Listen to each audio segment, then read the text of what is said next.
has been excellent to all the major parts of India, and that has helped us transfer our goods in a very seamless manner.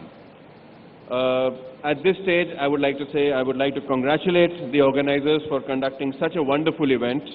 It is an excellent initiative, and I'm sure it's getting a very good response. My best wishes to the team concerned for a successful event and a great future endeavors. Thank you very much.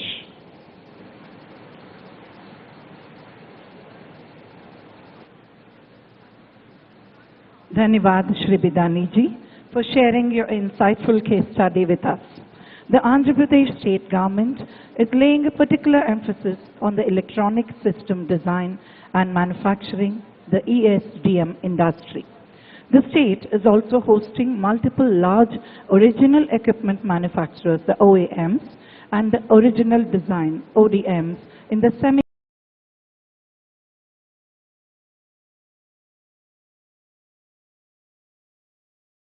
semiconductor sector. Now, Andhra Pradesh is the only state, Orvakal, Krishnapatnam. These parks comprise ample opportunities for IT, automobiles, energy and textile industries, amongst many others. As a lover and wearer of handlooms, particularly weaves of the state of Andhra Pradesh, it gives me special joy to share that the state is committed to promoting green textiles towards long-term sustainable growth.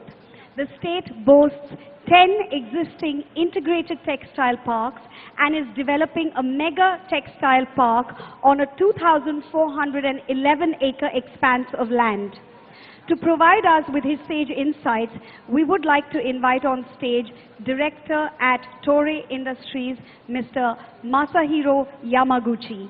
Konnichiwa.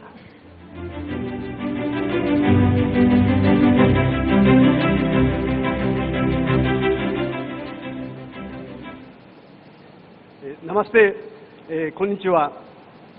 On behalf of Toray India, I, Masahiro Yamaguchi, warmly thank Honorable Chief Minister Sri Jagan Mohan Reddy ji, Government of Andhra Pradesh officials, Indian and foreign invitees, guests, and participants for this opportunity.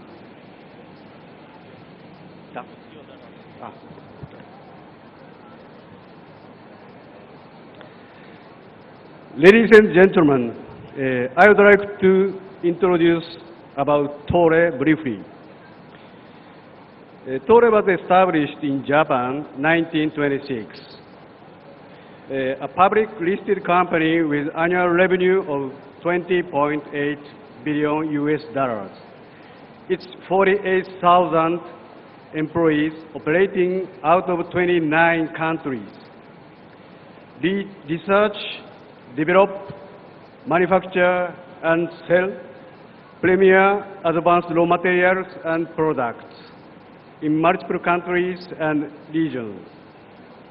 In India, Toray Industries India Private Limited invested 1,000 crore in Sri City Industrial Park, Andhra Pradesh, as Toray's bridgehead asset in India, covering 85 acres. In the first phase of investment, we started production of 2 plants, engineering plastics and PP spunbond, since 2019. In second phase, we are investing another 200 crores for air filter media production line as our third business unit, and doubling the capacity of engineering plastic plant. Both will be operation in this year. Because of our products are created by our core technologies of organic synthetic chemistry, bio and nanotechnologies, and polymer chemistry, uninterrupted constant voltage power supply is essential for high quality, stable production. This is one of the key criteria for selecting Sri City and Andhra Pradesh. And for that, AP Transco approved 132 kV dedicated line to our factory. And APSPDCL cooperatively provided electric supply in times for our production. Thanks to this stable power supply and the infrastructure at Sri City and industrial development policy driven by Andhra Pradesh government, Tore shall expand our business activity in Sri City, Andhra Pradesh, in times to come. In conclusion, I would share that materials change our lives. ありがとうございました。Thank you so much. Thank you very much, Yamaguchi-san, for your invaluable insight.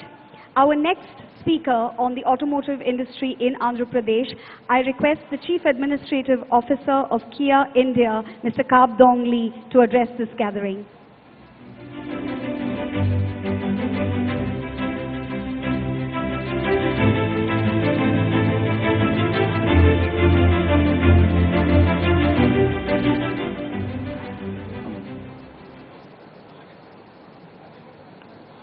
Yes, sir. Good morning, Sri Y.S. Jaganmohan Reddy Garu, Honorable Chief Minister of Andhra Pradesh, Honorable Cabinet Minister of Government of India and Government of Andhra Pradesh, all government officials, fellow delegates from industry community, prospective investors and media friends. It's my immense pleasure to meet all of you today here on this occasion of Global Investor Summit 2023. I am very happy to inform you all that Kia India has become a leading automobile company in the Indian automobile industry, producing over 3 lakh cars per annum and exporting to various countries across the world. Recently, we have won the prestigious Indian Car of the Year Award 2023 for Kia Carens and Green Car of the Year Award for Kia EV6. Kia India has invested over rupees 10,000 crores in Andhra Pradesh since 2017. There are about 20,000 employees across the Kia India and its affiliates and other vendors in the state of Andhra Pradesh. Kia received a lot of support from the government of Andhra Pradesh continuously since its inception in 2017. We have built world-class automotive manufacturing plants with the help of government of Andhra Pradesh by receiving huge parcel of developed land on interpreted power, water supply, skilled human resources, and well-connected transportation facilities. We are ever grateful to government of Andhra Pradesh for its support during the tough COVID period that helped us for safety movement of employees and raw material to manufacture cars safely. I would like to take this opportunity to thank government of Andhra Pradesh for its continuous support. The state of Andhra Pradesh is rich in natural and abundant skilled human resources, well-connected roads, rail and seaport transport facilities, along with over 970 kilometer long coastline. The state of Andhra Pradesh became the destination for prospective investors by its investor-friendly ecosystem and dynamic leadership. We at Kia India look forward to contributing more to the state economic growth in coming years. Dhanyawadalu. Thank you.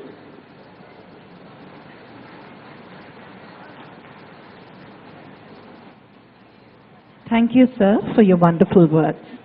We now present to you an audiovisual presentation on renewable energy sector in Andhra Pradesh. Let's now have a look at the AV.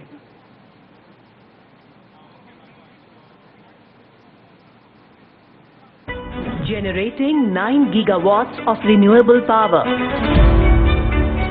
30 gigawatts of solar power projects in the pipeline. Preparing to add 44 gigawatts of wind power to existing capacity. Offering highly attractive investment opportunities in non-conventional energy. Andhra Pradesh, the state that drives India's sustainable energy growth.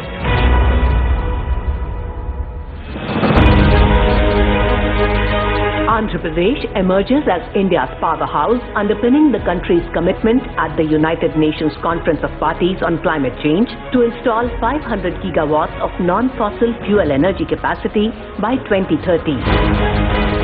The state is already generating 9 gigawatts of renewable power and is preparing to add another 30 gigawatts of solar and 44 gigawatts of wind power to the existing capacity.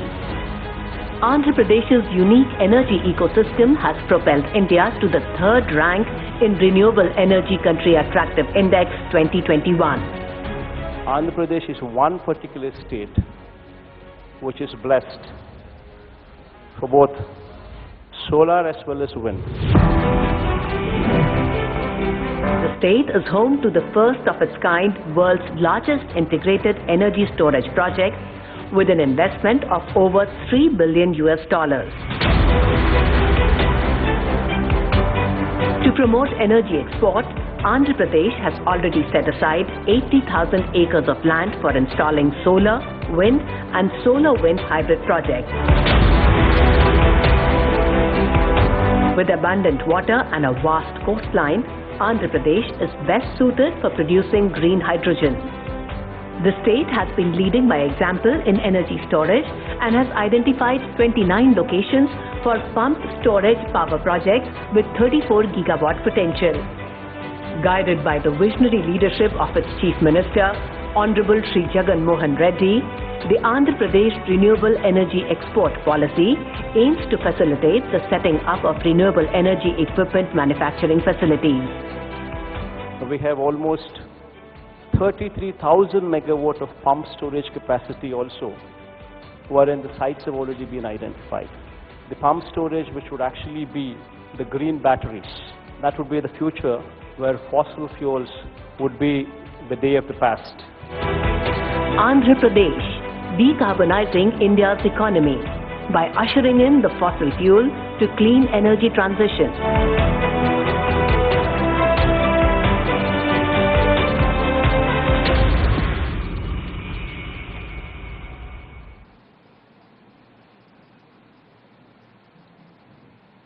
With the increase in meditourism and the industry as a whole, Indian healthcare is expected to grow. Our next speaker helms one of the market-leading brands in this sector, and she is here to speak to us. Please welcome the Vice Chairperson of Apollo Hospitals, Srimati Preeta Reddy.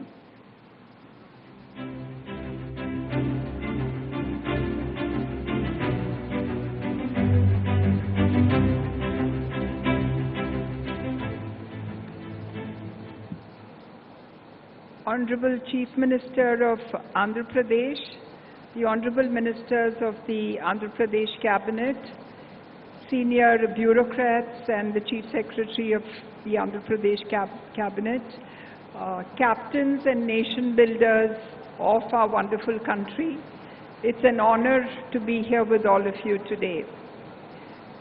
The theme of the conference, which says where abundance meets prosperity, seems perfect from what we've seen, but I would like to add one more word to it, which is good health, because with good health comes prosperity and abundance, and I stand here in front of you as a daughter of the son of the soil, Dr. Pratap C. Reddy, the chairman of Apollo Hospitals, who really was the architect of modern healthcare in India.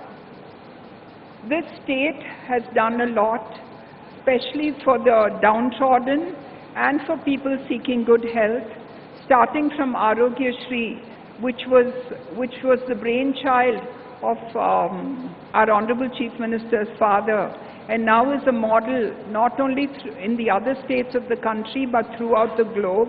In fact, the African countries have also taken up their own form of Arogyashri. And sir, I would like to congratulate you for being able to give healthcare to a vast cross-section of society. The other brainchild, which I think all of us in the healthcare sector are extremely excited about, is the vision to have high-quality hospitals in a public-private participation mode in every district of Andhra Pradesh. We have done a very successful model in Chittoor, where we all come from, and I think this is being scaled up and rolled out throughout the country. And for that, I think we should again say that the state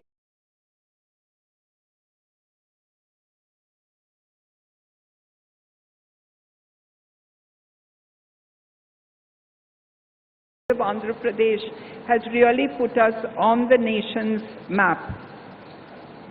We work together to see how we can reduce the onset of disease throughout the state and in the country, and for that I think we're using digital models, telemedicine and different tools to see how can we propagate the idea of good health and intensify the work which is being done. We've done this as a model in Chittoor, and now we are doing it actually along with the Adani family at the Krishnapatnam port, and we'd like to be able to do this again throughout the state. As an example, when Ford came to South India to establish their factory, it was the healthcare which made them take a decision to come to that state. And now with all the industries coming into Andhra Pradesh, I think we would be very proud to be their healthcare partner. And finally, before I conclude, we have a magnificent university campus, and as a family of Andhra Pradesh, we are putting aside 500 crores towards a state-of-the-art innovation center which will take up artificial intelligence, machine learning, and more than anything else, work with research centers globally to bring accessible, affordable, and high-end medicine, including genetic mapping, into this country, into this state more than anything else, in our wonderful campus at Chittoor. Thank you so much, sir, for the opportunity, for the encouragement, and I promise that we as a family will always be together with you in the government to see that the state gets access to the best and the highest quality of healthcare. Thank you and namaste. Thank you, ma'am, Preeta Reddy ji. Ladies and gentlemen, as I mentioned earlier, Andhra Pradesh is the only state to have 3 industrial corridors with best-in-class infrastructure and industrial parks. Now, construction then becomes a very active industry. To speak to us on how this industry is growing across all avenues, I would like to invite on stage the chairman of Shri Cement, Shri Hari Mohan Bangurji, to give us his perspective on this.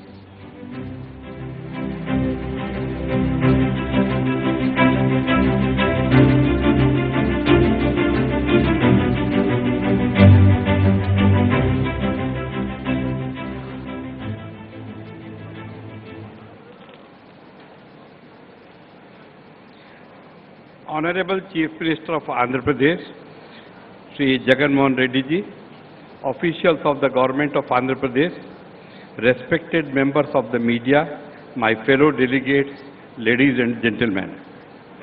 It is a great honor and privilege for me to attend this Global Investor Summit at Visakhapatnam.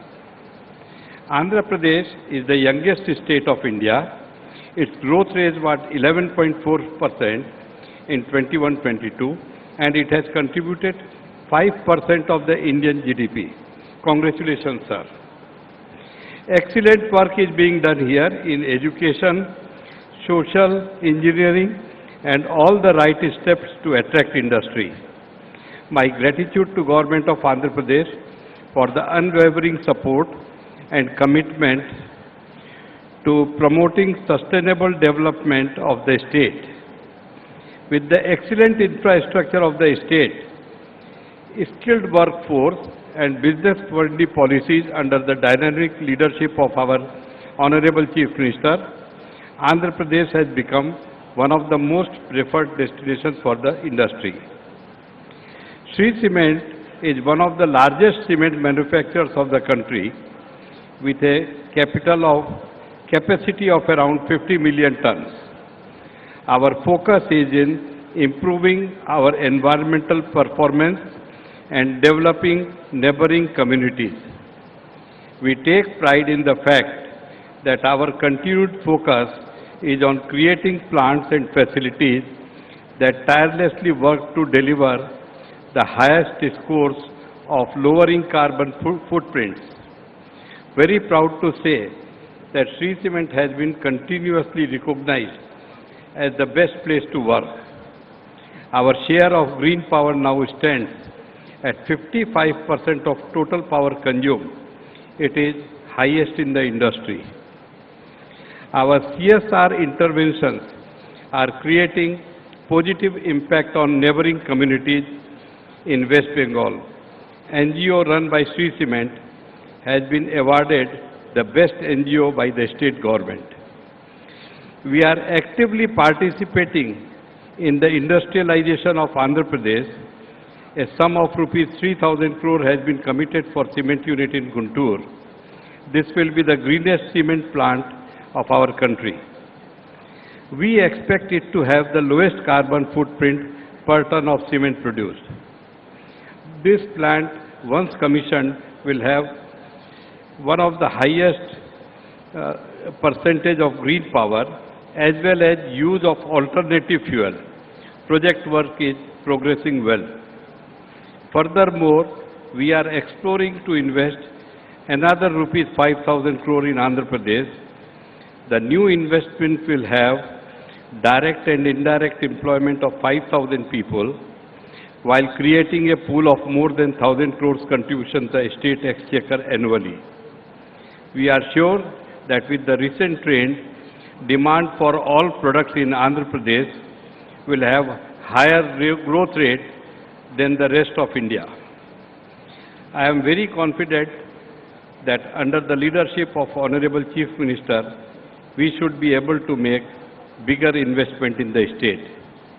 In the end, I would again like to thank Honorable Chief Minister Sri Jagan Mohan Reddy ji and Government of Andhra Pradesh for organizing this investor summit. Thank you.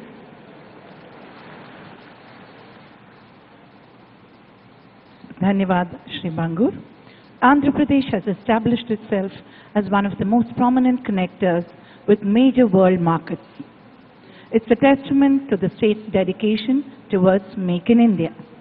Now we request the Chairman of Century Ply Board, Shri Sajan Bhajanka ji, for his address. Welcome, sir.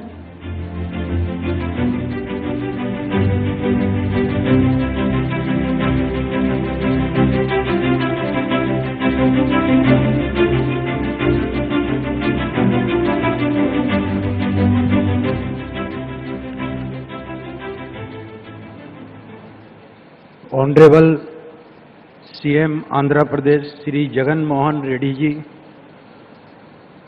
luminaries of Indian industry and trade, all the dignitaries on the dais, ladies and gentlemen.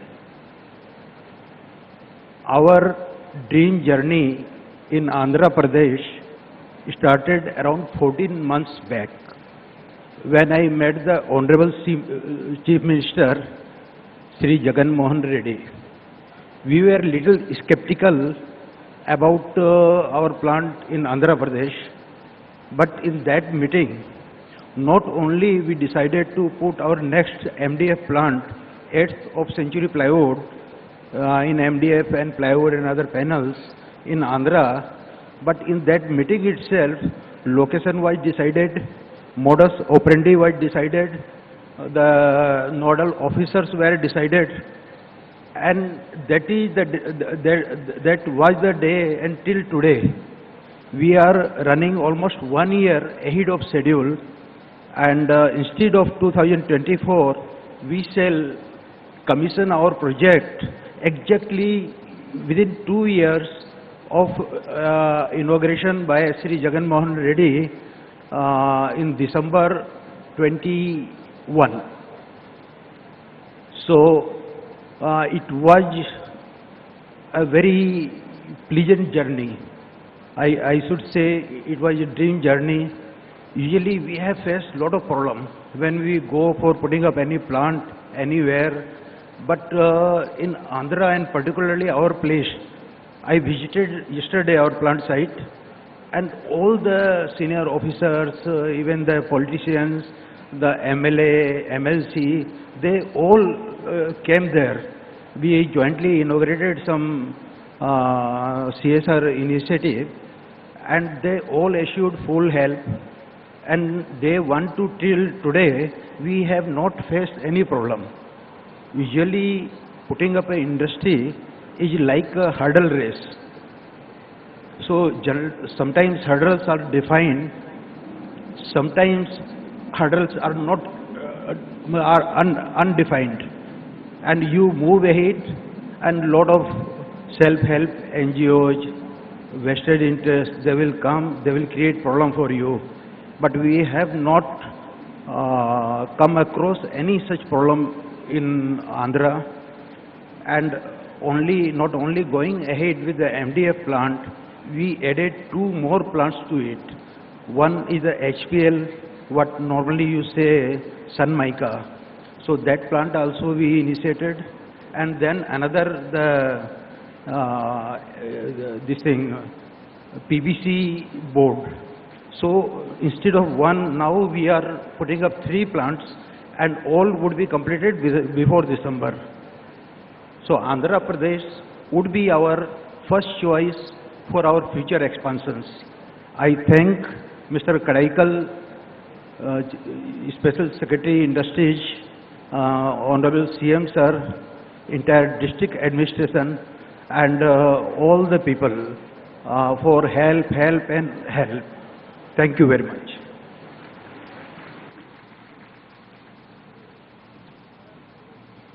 Thank you, sir, Shri Bhajanka ji. Ladies and gentlemen, Andhra Pradesh is on a mission to convert 100% of all commercial and logistics fleets to electric fleets by 2029, and 3 of the cities in Andhra Pradesh have been nominated as model electric mobility cities of the future. It's only fitting then that our next speaker, I welcome on stage the co-founder and former CEO of Tesla Inc., Mr. Martin Eberhard, to address this gathering, please.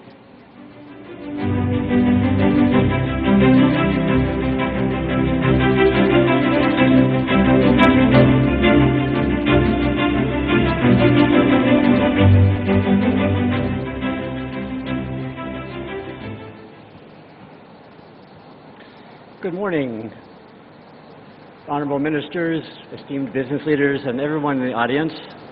Thank you very much for coming and listening to me.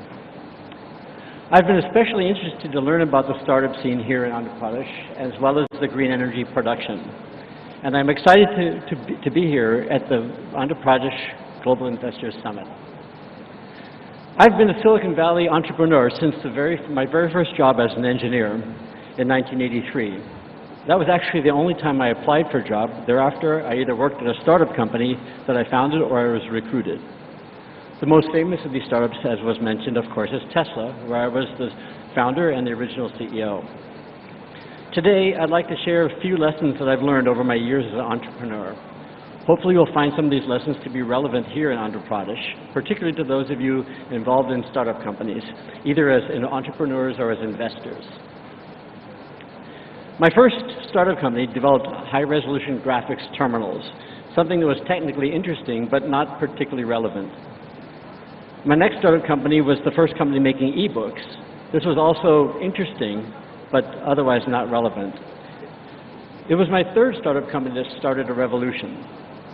It seems unimaginable now, but in year 2000, when I started thinking about Tesla, nobody in the world was making electric cars. No established car companies, no startup companies, and most people didn't think electric cars were even possible. Tesla proves them wrong and showed that the future of automobiles is absolutely electric. Today, every legacy car company in the world knows that their future is with electric cars, and there is a rich ecosystem of EV startup companies around the world. The real problem that I saw in 2002 was climate change caused by fossil fuel consumption. I did not start out assuming that electric cars were the answer. Rather, I came to this conclusion by researching the well-to-wheel energy efficiency and carbon footprint of every kind of propulsion system I could find. Everything from petrol, diesel, hydrogen, natural gas, propane, electricity, and more. Somewhat to my surprise, the math proved that electric vehicles were by far the best choice. This was the beginning of Tesla. Starting a car company in 2002 was absolutely crazy. No new car company had ever succeeded in my lifetime. Because it was such a crazy idea, it was at first impossible to hire anyone with automotive experience. And so we started off with just beginners, people who had never done electric cars in their life. I think if I had known how difficult it was to start an electric car company, I might not have done it. But I think that my own naivety and the naivety of my founding team was necessary for us to be so bold as to start a new car company based on a new technology. We had to learn about automotive safety standards and crash testing. We had to learn about automotive suppliers, learning that suppliers generally were not interested in supplying to a small startup company in California. We had to discover the inherent safety issues with lithium-ion batteries and learn how to solve them. We had to figure out how to manufacture, deliver, and service cars. There were so many difficult problems that had to be solved, and had to be solved on a tight budget. However important naivety may be for starting a company, it is just as important to face your problems and get over them. In a startup company, it's also easy to be hyper-focused on the product you're building, solving the technical problems that are in front of you. It is easy to forget that you're also building something else, that you're building a company, and the early people that you hire, the way you interact with your team, the policies that you put in place, all of these create the company and will define it for the near future. In 2002, the idea of climate change was caused by humans, and it was still debatable. Today, 21 years later, this is a settled question. Climate change is real, it is an existential problem, and we are the primary cause of climate change. Do I think that replacing all of our cars with electric cars will solve this problem? No, of course not. But it is a start. The EV revolution was the best that I could do at the time with the resources that I had. We have a long way to go, and it was the best I could do. We all have a long way to go, and we need all of us to be focused on learning how to live in this world sustainably very soon. I am hopeful that this is the beginning of a green revolution that will get us there, not a greenwashing wave that will get us nowhere. And so here are a few of the lessons that I bring to this Andhra Pradesh Global Investors Summit. Do something that's really worthwhile and solve real problems in this world. Be bold, try something new, but face your problems when they arrive, and build great companies as you build great products. Thank you very much.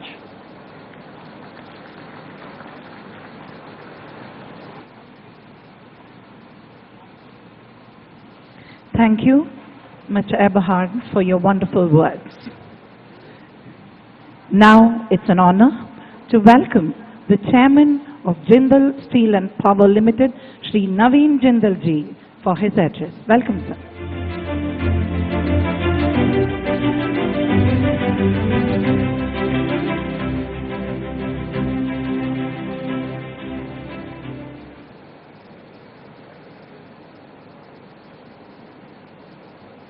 Mr. Jagan Mohan Reddy, the young and dynamic Chief Minister of Andhra Pradesh, who I had the honor to serve in the Parliament for 5 years. I'm really happy to be here today.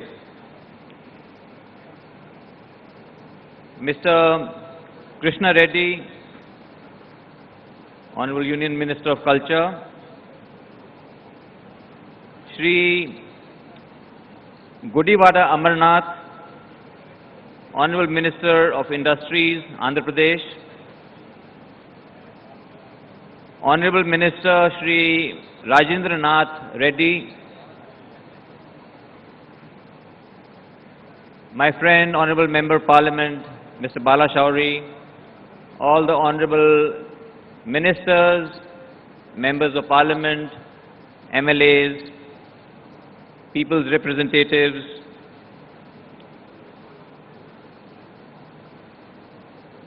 Mr. Karikal Valaven, Special Chief Secretary, Dr. Jawahar Reddy, Chief Secretary of Andhra Pradesh, all the dynamic officers of Andhra Pradesh. We meet a lot of officers in lots of states. I must say that Andhra Pradesh has a lot of young, bright people and very, very helpful officers. India's leading industrialist that we are all very proud of, Mr. Mukesh Ambani, Srimati Preetha Reddy, Shri Hari Mohan Bangad, Mr. G.M. Rao, Dr. Krishna Ella, my friend Puneet Dalmia, Arjun Oberoi, young and dynamic Karan Adani, I think he must be the youngest person on the dais, all the captains of industry on the dais, off the dais, friends from electronic and print media, ladies and gentlemen, Andariki Namaskaram. We are honored to be here at the Andhra Pradesh Global Investor Summit 2023. Andhra Pradesh is the holy land of Lord Venkateshwara Swami.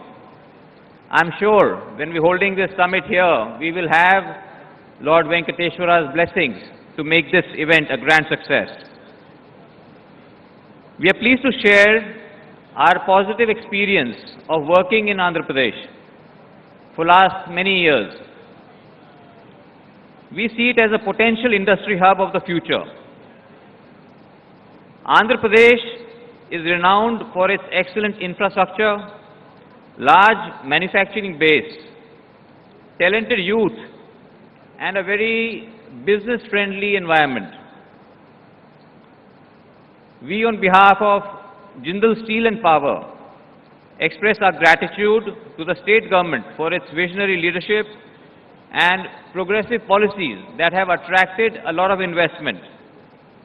The single window clearance policy and the industrial development policy 2023 have created an investor-friendly ecosystem, making it easier to set up and operate industries here.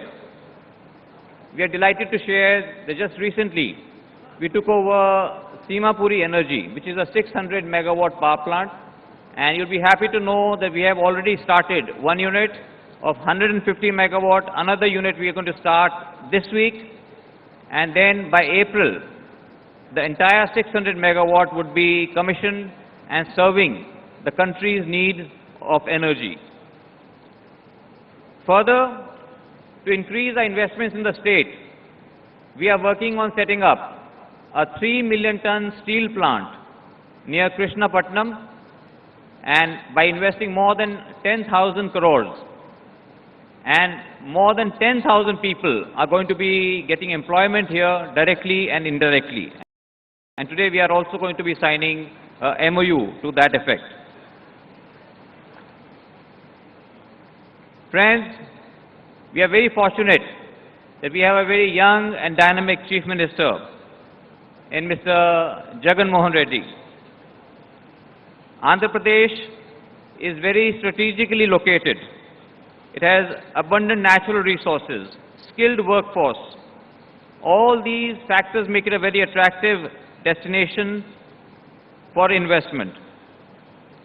As investors, we are committed to partnering with the state to realize the true potential of Andhra Pradesh.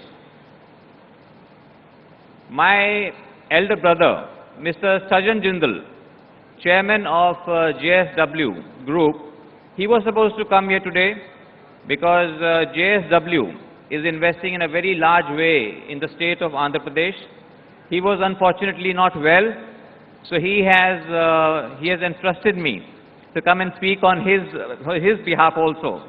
So I would just like to say on his behalf that he asked me to convey his sincere gratitude and good wishes on the behalf of entire JSW Group on this forum. JSW Group is very grateful to the Chief Minister and his team for unwavering support and commitment to driving growth in the state. And as a result, Andhra Pradesh has the highest GDP growth rate in the country, higher than any other state in the country, and I think the government needs a big applause for that. Let's give them a big applause. JSW Group has made significant commitment to the district of Kadapa, where only recently, just last month, the groundbreaking ceremony has happened for setting up a steel plant. This steel plant is the dream project of our Honorable Chief Minister. And I can assure you, sir, that there cannot be anybody better for setting up a steel plant than my brother, Mr. Sarjan Jindal. Sarjan Bhaiya will do an amazing job. He is going to set up a state-of-the-art steel plant. JSW is also signing MOU with the state government for investing in renewable energy across solar, hydro and wind, as well expanding its cement capacity in the state. The group is also investing in a port and building a slurry pipeline and a MSME park. The projects being built in Andhra Pradesh shall be world-class and will be the benchmark of excellence. JSW Group and JSP, Jindal Steel and Power, remain committed to partnering with Andhra Pradesh in its growth story. In conclusion, we reiterate that JSP and JSW Group remain committed to being a partner of Andhra Pradesh, and we are honored to be part of this journey. We wish this summit a great success. Thank you. Jai Hind.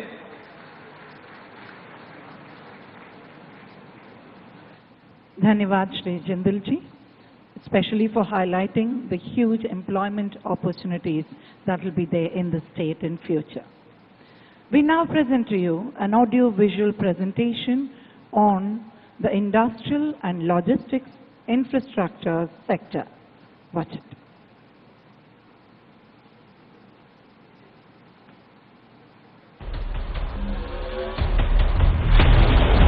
Andhra Pradesh is pioneering the model of infrastructure and corridor-led industrial development. The only state with 3 industrial corridors, multimodal logistic paths for hinterland connectivity. Andhra Pradesh, building a better India. Andhra Pradesh leads the way in developing industrial infrastructure. With enormous potential for industrial development, the state remains the most preferred destination, offering the environment of risk-free investment. Andhra Pradesh has developed 534 industrial estates, which are fully equipped to meet all infrastructure requirements of investors. 24/7 water and power supply are guaranteed in all industrial parks.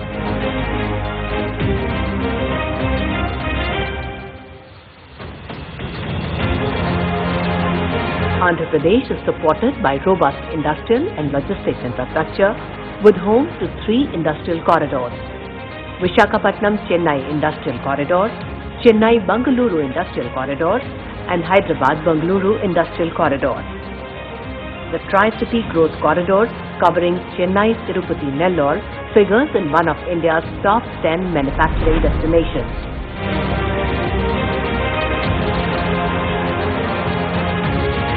Multimodal logistics parks are coming up at Visakhapatnam and Anantapur.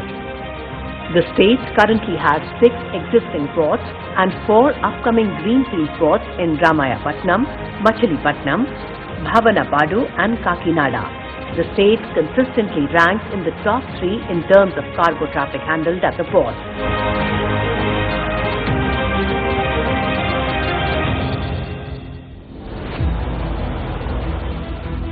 Andhra Pradesh has 6 operational airports with aircraft movement of over 45,000 flights. Year-on-year freight traffic growth at 33% in 2019-20. Total cargo handled standing at 3.9 metric tons. Well-planned cargo and freight movement, 55% rail and conveyor belts, higher than the national average of 35%, 32% road, 13% pipelines or coastal shipping. The state endeavors to improve competitiveness, building best-in-class industrial and logistics infrastructure, integrating with the global supply chains and facilitating local industry up the value chain. We are the fastest growing state in the country with 11.43% GST. And we are also rated in the sphere of ease of doing business. We are rated #1 in this country for the past 3 years in a row. The government of Andhra Pradesh is committed to industrial development with a focus on strengthening infrastructure and enabling logistics ease by leveraging industrial corridors.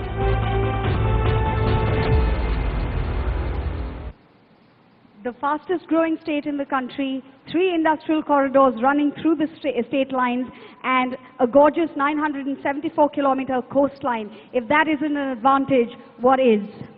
Ladies and gentlemen, as per the LEADS Report 2022, LEADS LEADS Report 2022, Andhra Pradesh was a top achiever in logistics ease in comparison with other states in India.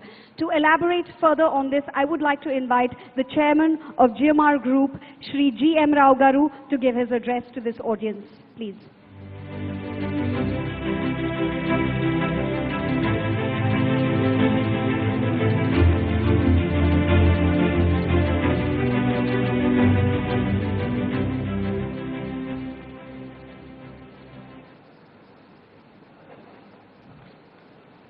Honorable Chief Minister Jagannath Reddy Garu, dignitaries on the dais and the dignitaries of the dais.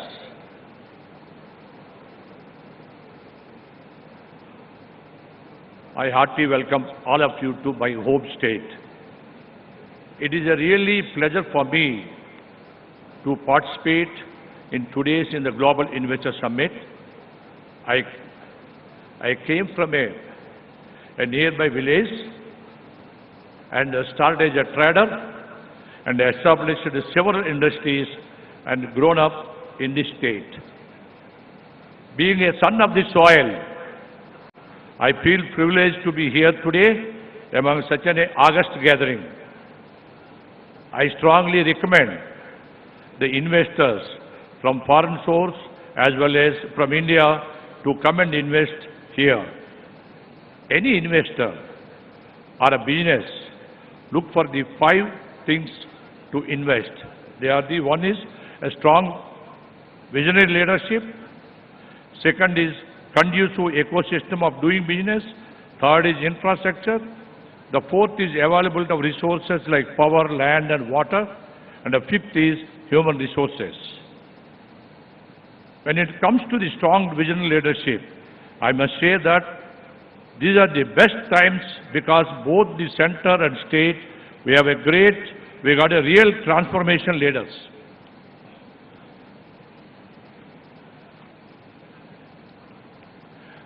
Our beloved visionary Prime Minister, Sri Narendra Modi ji, creating a new India.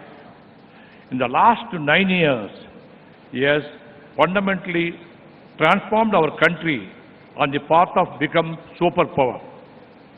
According to me, India, the largest democracy in the world, is witnessing the most unprecedented transformation in the history of the free world through digitization.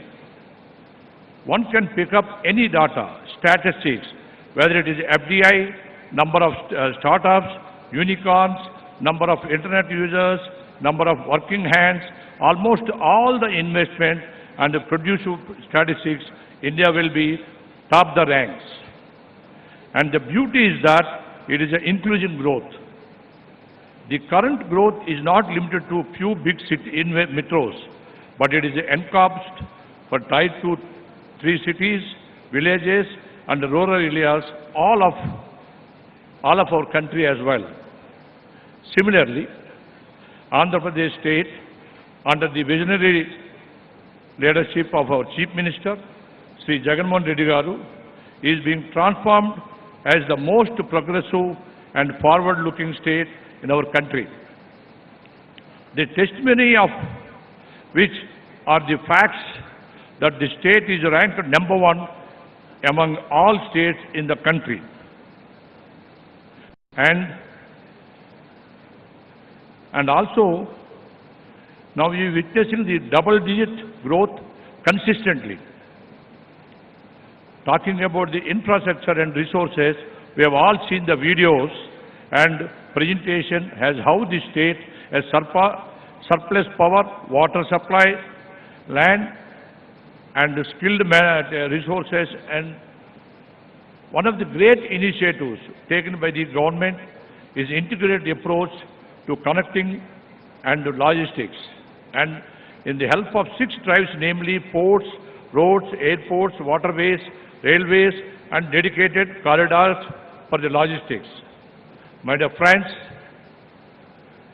air, land and sea connectivity is the most critical place for the infrastructure development, and it is privilege of GMR Group to be part of this development.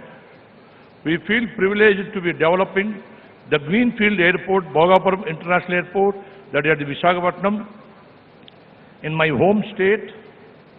With a due humility, I can say that GMR Airports is the only private airport operator having a experience of Greenfield and Brownfield airports. Greenfield like Hyderabad, Brownfield is a Delhi airport. Recently we started Goa Airport also, Greenfield. We will be developing the Bhogapuram Airport with a phase 1 serving 6 million passengers and ultimate capacity of 40 million passengers. This first phase investment will be the tune of rupees of 5,000 crores. Well, you might think airport is a one terminal building, but let me correct that an airport ecosystem is like an integrated city itself. We will be developing state-of-the-art cargo facilities that will cater in exports of industrial cargo, pharma and fisheries and their perishable and other perishable items through highly advanced temperature control cargo zones. We will also be developing the aerotropolis and airport city around the Bhogapuram airport that will consist of industrial zone, airspace zone, education zone and healthcare zone. We will replicate the success of Hyderabad airport and airport city. I still remember old days when foreign investors used to criticize the poor air connectivity and shy away from coming to Hyderabad. The new world-class airport and airport city is acting as the catalyst for the socio-economic growth of the Hyderabad city and state at large. Similarly, the new Bhogapuram airport and airport city will help in the transformation of the Vizag city, and also the state will place it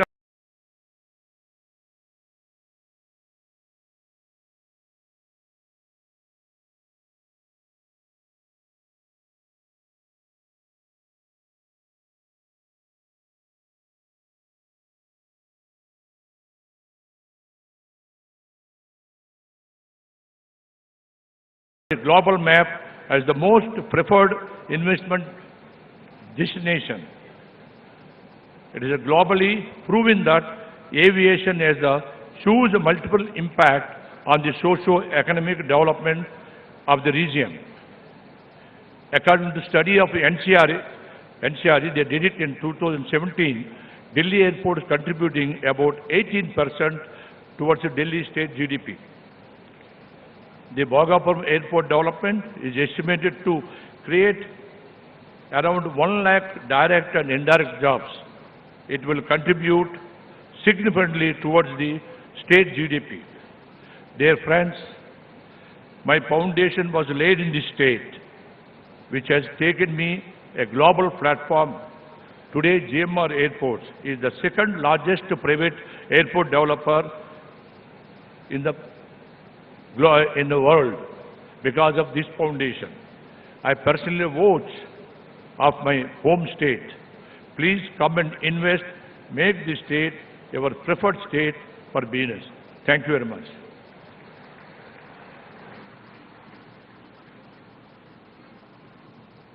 Dhanyavadalu Shri Rao Garu for sharing your expertise and for those welcoming words to the dignitaries. Andhra Pradesh is concentrated on developing a holistic technological ecosystem that provides ample opportunities for emerging markets. It's an honor to now invite the founder chairman of CIENT, Shri BVR Mohan Reddy Garu, to address the gathering. Welcome, sir.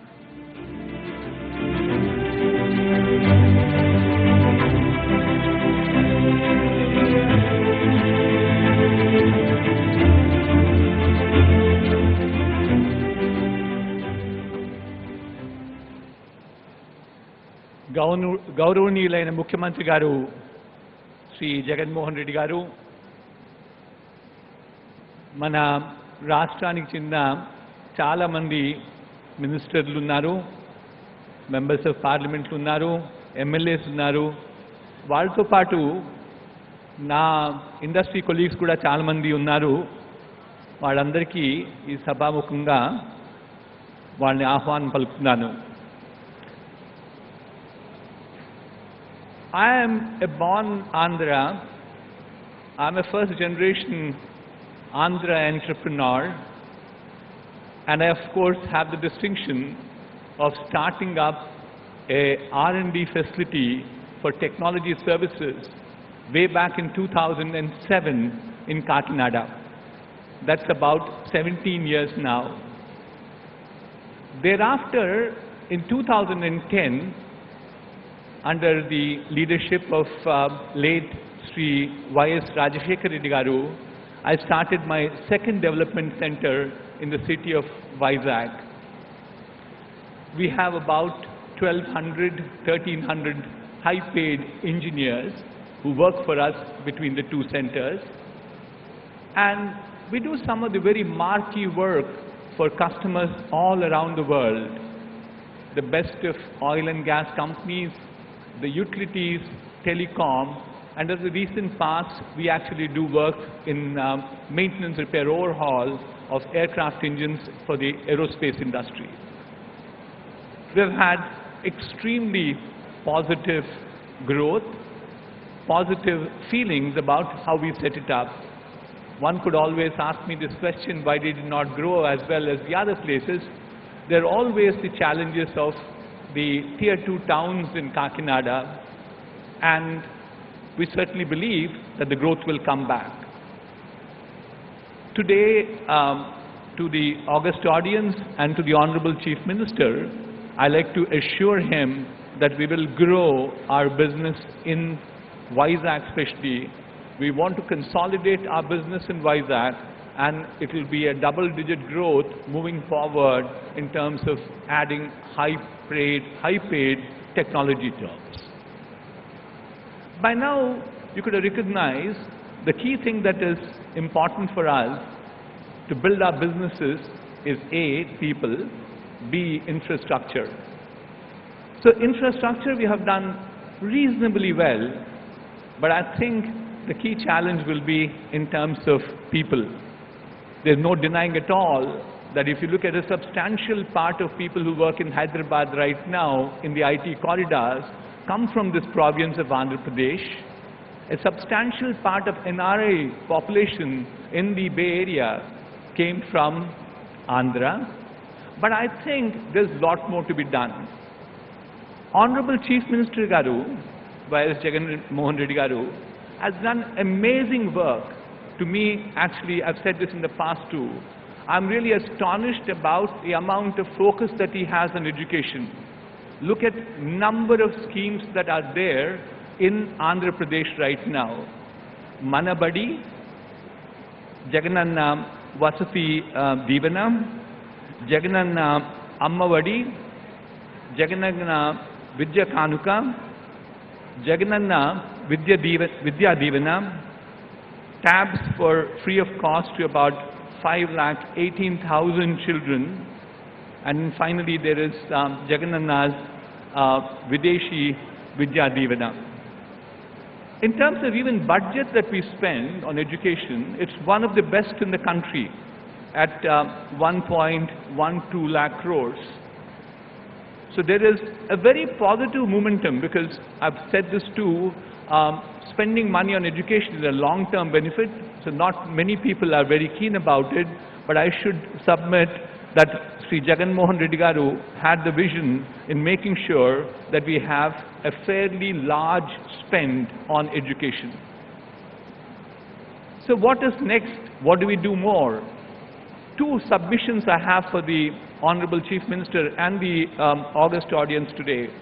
The first one is the quality of our technical education has to improve.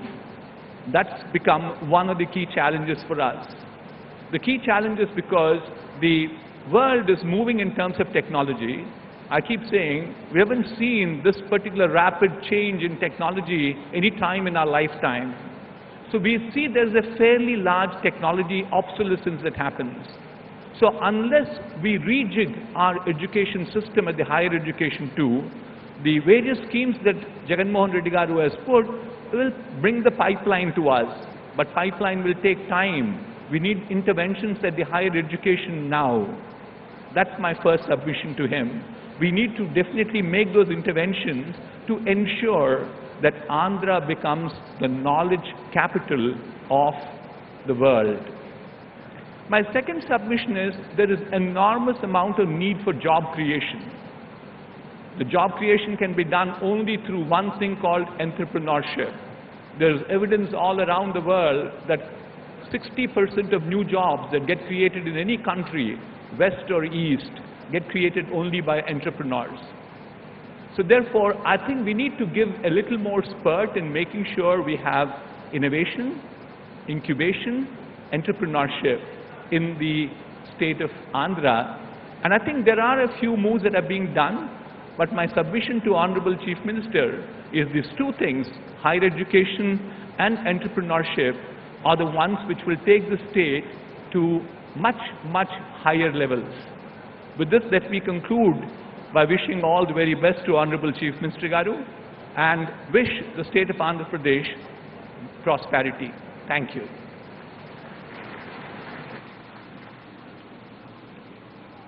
ధన్యవాదాలండి Shri BVR Reddy Garu. Ladies and gentlemen, in the height of the pandemic, this research-led company fulfilled the necessity of the hour by formulating the co-vaccine that has been deployed across the world.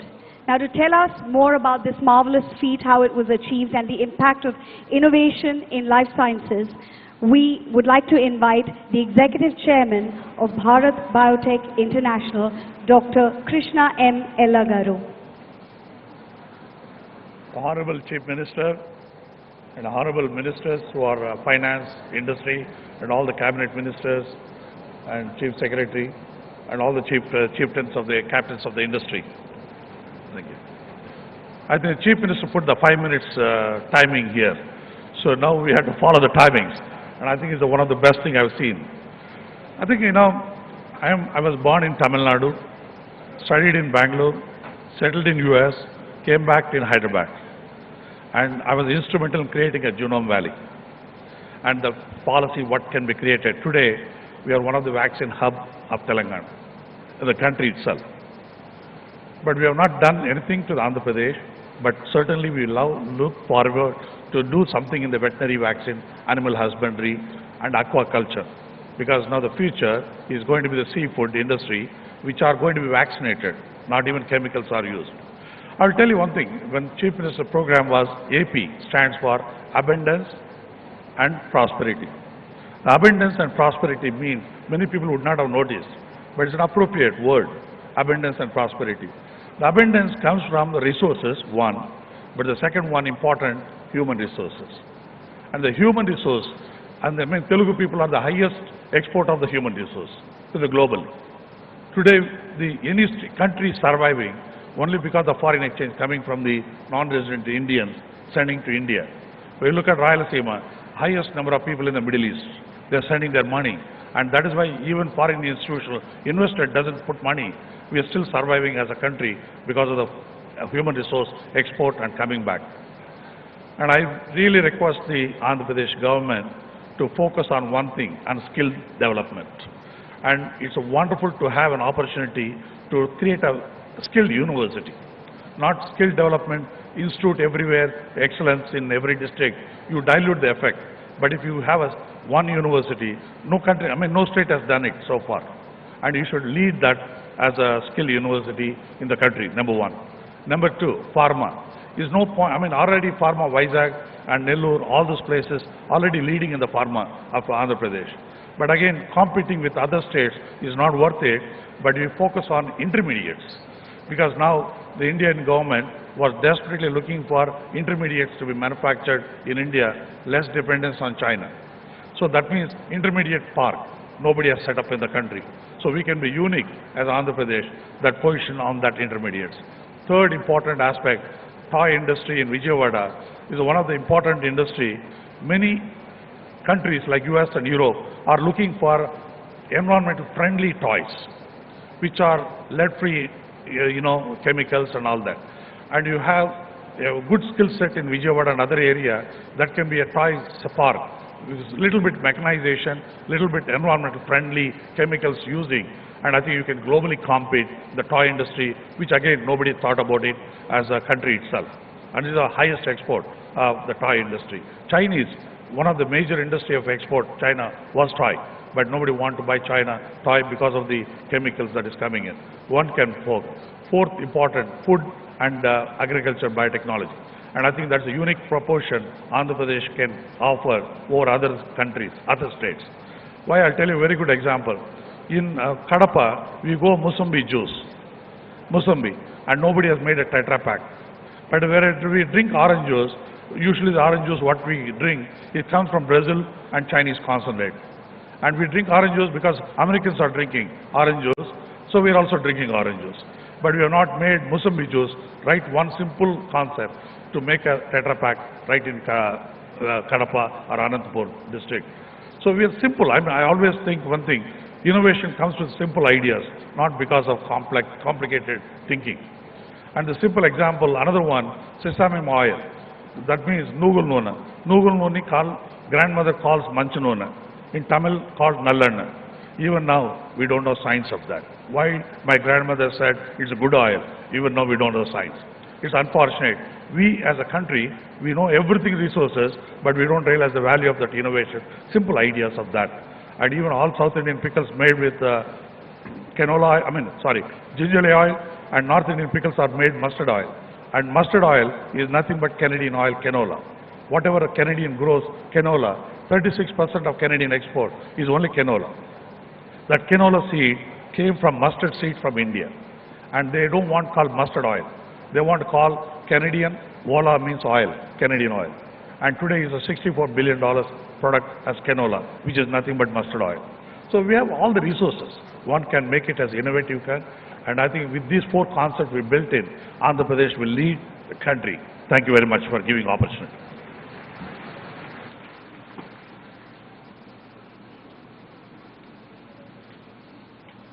Nandri, Dr. Krishna Ella Avargale.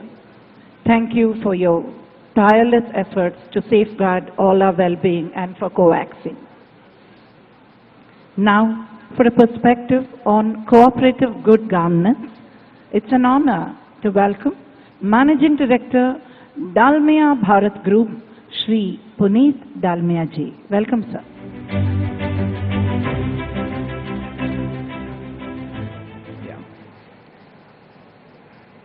The young, decisive and popular Chief Minister of Andhra Pradesh, Y.S. Jagan Mohan Garuji and his team of dynamic officers and ministers, Dr. Jawahar Reddy, Honorable Chief Secretary and his team of dynamic officers, my friends from the industry, my seniors from the industry and friends. Dalmia Bharat is amongst the largest cement producers in the country with a capacity of 40 million tons and one of the lowest carbon footprints in the cement world. Our association with Andhra Pradesh started around 15 years ago during the tenure of Honorable Chief Minister's father, Dr. Y.S. Rajshekhar Reddy, and we established a cement plant in Kadapa district with an investment of around 1,000 crores. Our journey, we have been really happy with all the support that we have got, and we have witnessed the growth of the state in infrastructure and prosperity. I just want to share a few incidents about how the culture in this state is very unique. It's a very welcoming state, as many of you may have experienced today. We were received at the airport by government officials, and the hospitality here has been absolutely remarkable. You will experience this not just today, but throughout the tenure if you decide to invest in this state. We have also seen that this state is very efficient, and it respects the fact that all investors want speed of decision making and certainty of policy. Whenever we have a problem, everybody is very accessible and decisions are taken in no time and then followed through for implementation. So it's a very welcoming and efficient state to do business. Lastly, I want to say that this Global Investor Summit has been conceptualized at a very large scale, and I'm very happy to see that lots of captains from industry and from all over the country have come here to demonstrate their investments and trust in this state. The theme, where abundance meets prosperity, is great, but it is not possible until you add Jagan to it. And J for Jagan and J for Josh. So I think if you add Josh and Jagan to Andhra Pradesh, abundance will meet prosperity. Thank you very much. Very well said, and thank you, Shri Puneet Dalmia ji. Josh and Jagan Garu, indeed. Under his proactive leadership, the state government has also passed the Andhra Pradesh Renewable Export Policy 2020 with an aim to establish sizable capacity renewable power projects by 2025. Andhra Pradesh is positioned to drive India's sustainable energy growth in the coming years. To talk further on this, I would like to request the Chairman and Managing Director of Renew Power, Shri Sumant Sinha ji, to address this gathering.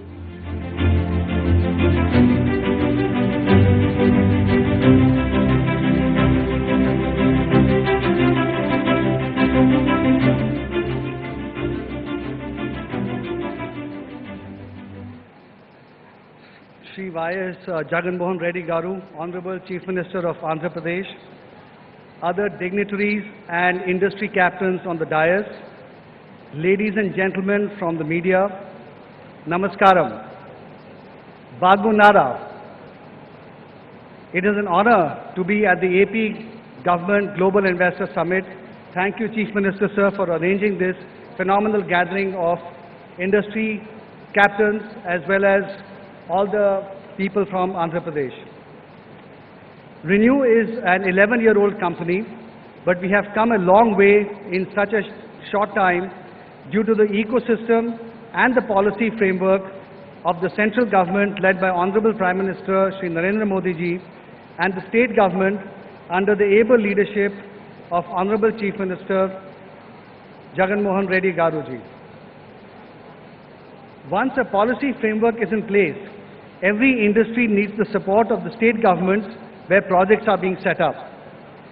This is where the AP government, led by its dynamic Chief Minister, excels, leading to the excellent response to his invitation to industry leaders from all over India and from foreign countries.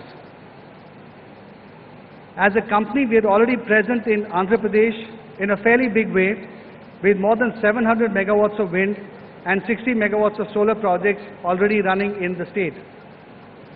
Recently, we have repositioned ourselves from being an independent renewable energy producer to being an end-to-end decarbonization partner for state governments and also for private sector industries. As a state, Andhra Pradesh is taking big strides in attracting investments in green energy. And you all saw the video that was put up earlier. The state has signed MOUs for green energy projects worth more than 80,000 crores, which will help Andhra Pradesh become an even bigger pioneer in the green energy sector. Recently, Andhra Pradesh DISCOMs have subscribed to the scheme introduced by the Ministry of Power to clear its pending dues to the GENCOs in a phased manner over 12 installments.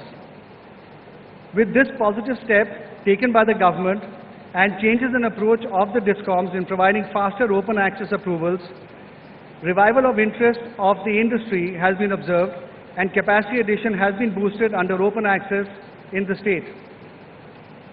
In addition, Andhra Pradesh has recently received 3 energy awards in the 15th Inertia Award Summit in December 2022.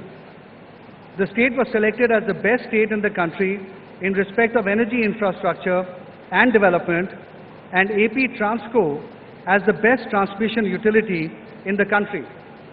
This is a very big honor.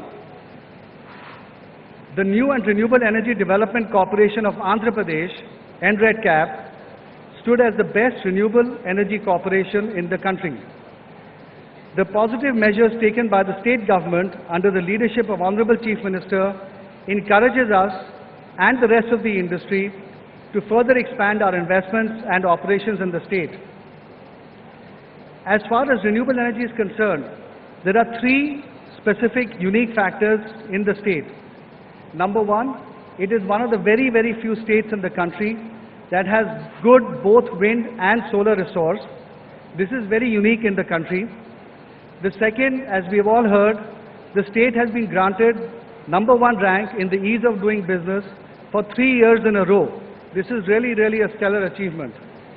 And thirdly, the leadership of the state, which is so dynamic and so visionary, is also quite remarkable in the country. As a result, I'm very happy to announce our investments in the state of many thousands of crores of rupees in green energy and the decarbonization sectors in AP over the next 5 to 7 years. This will eventually end up being our biggest investment in any state in India. The investments will be in the areas of green hydrogen, pumped hydro, renewable energy generating projects, and solar panel manufacturing, along with efficient supply chains. We are going to be signing an MOU later today. This MOU is going to be between the AP government and ReNew, and this was made possible in a very short time, mainly due to the visionary guidance of the Honorable Chief Minister, Y. Jagan Mohan Reddy Garuji. Thank you very much, sir. And I must also add that once they got the green signal from the Honorable CM, the officers of the AP government got everything done at very, very high speed. Thank you all for all of your support in making this happen. In conclusion, I would like to thank the Honorable Chief Minister and his officers for inviting me to this historic event. This has allowed ReNew to commit its largest ever investment in any state in the country. Thank you very much.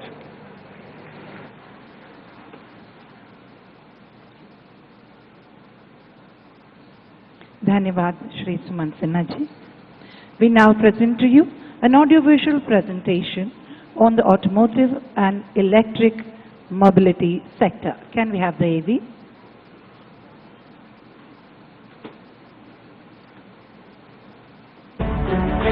Fastest growing auto hub in India. Top auto manufacturers. Auto component export to 30 countries. Andhra Pradesh, driving India's automotive growth.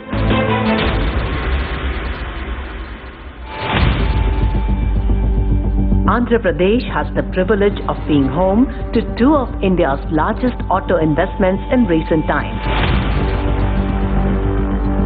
Top brands like Kia Motors and Isuzu have made the most of the state's competitive advantages to register a strong presence in the markets. I wish Kia Motors all the very best, and I assure to the management team who's functioning from this plant Kia that we would stand to support Kia Motors all through. The state is now exporting automobiles and related products to more than 30 countries, including the US, UK and Japan. Andhra Pradesh has taken the lead in tapping into the unexplored electric mobility space. The government of Andhra Pradesh is dedicated to sustainable development by prioritizing the electric mobility ecosystem in the state and introduced an exclusive policy, the Andhra Pradesh Electric Mobility Policy. Andhra Pradesh government is cognizant of environmental and social governance and focuses on reducing carbon emissions by converting all state transport corporation buses and government vehicles into electric vehicles, phasing out all fossil fuel-based commercial fleets and logistics vehicles by 2029. The state government is also focusing on manufacturing 10 lakh electric vehicles combined across all segments of vehicles. Develop 1 lakh slow and fast charging stations and 100 DC public charging stations by 2024. Build high-density energy storage of at least 10 gigawatts. The state government's visionary and proactive approach has prepared Andhra Pradesh to meet growing demands for electric vehicles the world over.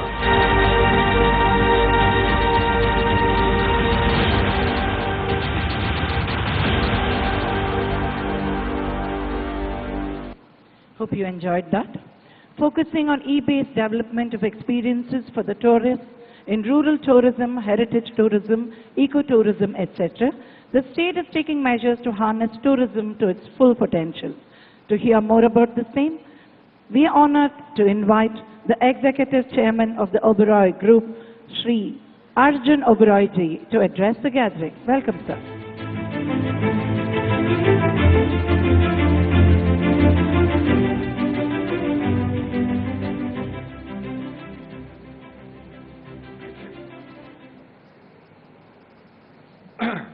Honorable Chief Minister, dignitaries on the dais and delegates, good afternoon, namaskar. I would like to start by congratulating the Honorable Chief Minister for hosting the Global Investor Summit 2023. I also take this opportunity to congratulate the Honorable Chief Minister for bringing to the state a most aggressive and forward-looking tourism policy. The policy offers best-in-class incentives and aims to substantially develop tourism in the state through luxury hotels and resorts. The state of Andhra Pradesh has immense potential. We are delighted to acknowledge, under your dynamic leadership, the sector is seen as an engine for economic growth and employment generation. We resonate with your vision that the state needs several iconic projects and luxury hotels to truly realize its tourism potential. The Tourism Policy 2025 is a testament to your vision and will go a long way to support the development of travel and tourism in the state. Andhra Pradesh has numerous national advantages for attracting tourism and is one of the most visited states in the country. It is in the vision of the government to develop luxury resorts and hotels at prominent tourist destinations to position the state as a premier tourist destination and to aid in the development of these regions. Andhra Pradesh is blessed with the country's second longest coastline, perennial rivers and scenic backwaters. It is also considered as the home of the world's most visited religious destinations and boasts a vibrant and rich culture and heritage. So evident in Andhra Pradesh is the fourth most visited state for domestic tourists in the country. The government of Andhra Pradesh, under the dynamic leadership of Honorable Chief Minister Shri Jagan Mohan Reddy, is committed to the socio-economic development of the state and special emphasis on tourism as one of the key growth engines for the economy and crucial for generating employment and economic prosperity. India's travel and tourism industry stands at the threshold of boundless potential and endless possibilities. It contributes 10.3% towards the GDP of the country and employs 8% of our total workforce. The state of Andhra Pradesh has the potential to become a premier tourist destination, which can only be possible with a strong collaborative push by the government and private players. On behalf of the Oberoi Group, we are committed to the development of tourism ecosystem in Andhra Pradesh and assure the Chief Minister that we will bring our very best hotels and spirit of excellence. We thank the Honourable Chief Minister for his continued support and far-sighted vision to develop the state as a world-class tourist destination. Thank you. Namaskar. Thank you, Mr. Oberoi, for that faith in the state and the government. Ladies and gentlemen, India is projected to grow at 6.7% in 2024, which is touted to be the fastest growing major economy in the world. Our next speaker will take us through how India is placed in a global bright spot. It is my pleasure to welcome to the stage the CEO of Adani Ports SEZ, Shri Karan Adani ji.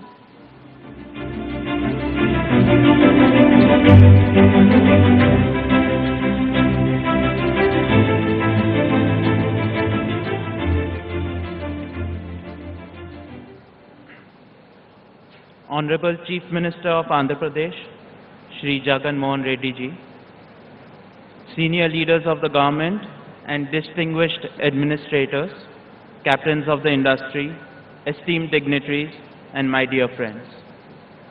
A very good afternoon to everyone. It is an honor to be here and speak at the Global Investor Summit 2023 before so many luminaries from the political, social, and entrepreneurial world. To me, this distinguished gathering represents in many ways the irresistible attractive business destination that the state of Andhra Pradesh stands for. The state of Andhra Pradesh is renowned for its excellent infrastructure, large manufacturing base, talented youth, and business-friendly environment. It has the second longest coastline in India and has established itself one of the most prominent connection points with major world markets. I congratulate the leaders of the state for their vision towards a sustainable future, for being recognized by World Bank as the #1 implementer for energy efficiency and conservation program. Honorable Chief Minister, I would like to express my sincere gratitude for supporting the business fraternity at large. It is your mix of astute and efficient governance that has brought business houses like Adani Group to Andhra Pradesh. Adani Group is active in multiple sectors ranging from ports, logistics, power, edible oil, and data center in this magnificent state of Andhra Pradesh, where abundance meets prosperity. Having already invested over 20,000 crores, our businesses have created more than 18,000 direct and 54,000 indirect employment opportunities in the state. Adani Group's commitment to your vision for the port-led industrial development is reflected in our actions. Our partnership with the government of Andhra Pradesh for the ports is an exemplary model of public-private partnership.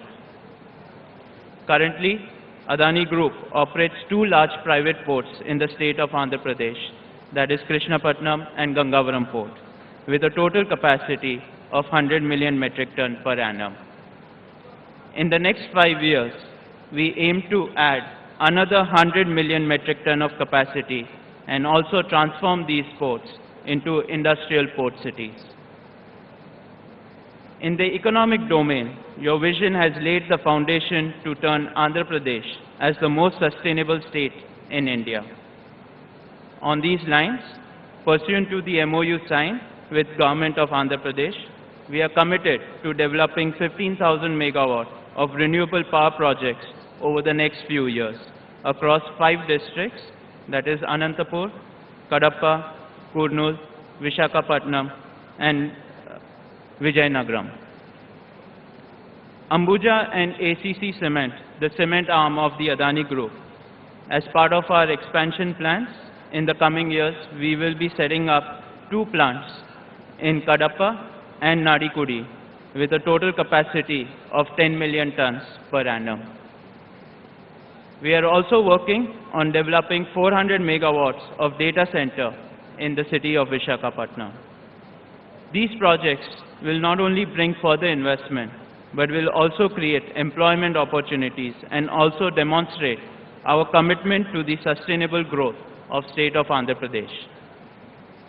Let me now turn to Adani Foundation, which is the community engagement arm of the Adani Group. The Adani Foundation has remained deeply committed to making strategic social investments for sustainable outcomes throughout India. I am glad to share that our footprint in the state of Andhra Pradesh is getting bigger as I speak on this occasion. Our teams are executing programs in Nellore, Tirupati and Visakhapatnam districts. At present, we are touching over 180,000 lives and counting in the state. Honorable Chief Minister, we are honored to be part of the sustainable development of the state of Andhra Pradesh, and we will continue to do our part for future development and growth of the state. Thank you. Jai Hind.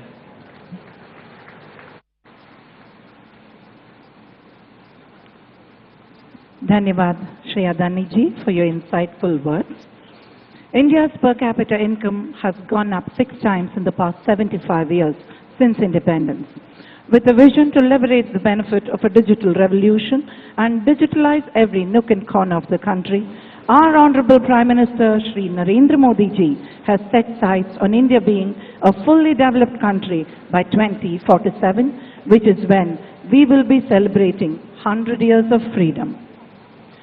To share with us his insights on how we can achieve this collective goal, it's an honor to now invite an inspiring industrialist, Chairman and Managing Director of Reliance Industries, Shri Mukesh Ambani ji.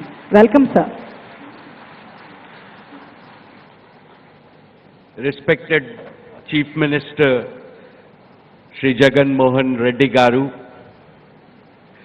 distinguished dignitaries and ministers from the Government of Andhra Pradesh, my esteemed friends from industry and business, Namaskaram. It is a pleasure and an honor to participate in the Advantage Andhra Pradesh Summit. Andhra Pradesh is blessed with the gift of abundance, abundant fertile land, abundant natural resources, abundant talent, and abundant heritage. From the pristine beaches of Visakhapatnam to the rich and green plains of Godavari and Krishna, from the splendors of the Vijayanagar Empire to the lofty and sacred hills of Tirumala, 3 more strengths have made Andhra Pradesh more wonderful in modern times. First, the incredible strength of its entrepreneurs, especially in the areas of infrastructure and pharmaceuticals. Second, the enormous strength of Andhra's diaspora. Globally, some of the best professors, scientists, engineers, doctors, and professionals are from Andhra I, at Reliance Industries, am blessed to have some of my best professional managers in Reliance from Andhra Pradesh. Third, the growth of the blue economy in the coming decades will open up an ocean of new opportunities for Andhra Pradesh. Andhra Pradesh has the second longest coastline in India. It can prosper greatly by harnessing renewable ocean energy, seabed minerals, marine biotechnology, and so on. Dear Jagan Garu, under the determined and far-sighted leadership of our Prime Minister, Shri Narendra Modi, India has now become the fastest growing large economy in the world. Similarly, Andhra Pradesh has grown phenomenally under your visionary and youthful leadership. Be it economic growth or ease of doing business, the state today ranks among the best in India. My warm congratulations to you and all the officials of the government of Andhra Pradesh. There is energy, enthusiasm, and ambition among the youth. There is hope, optimism, and dynamism among the business community.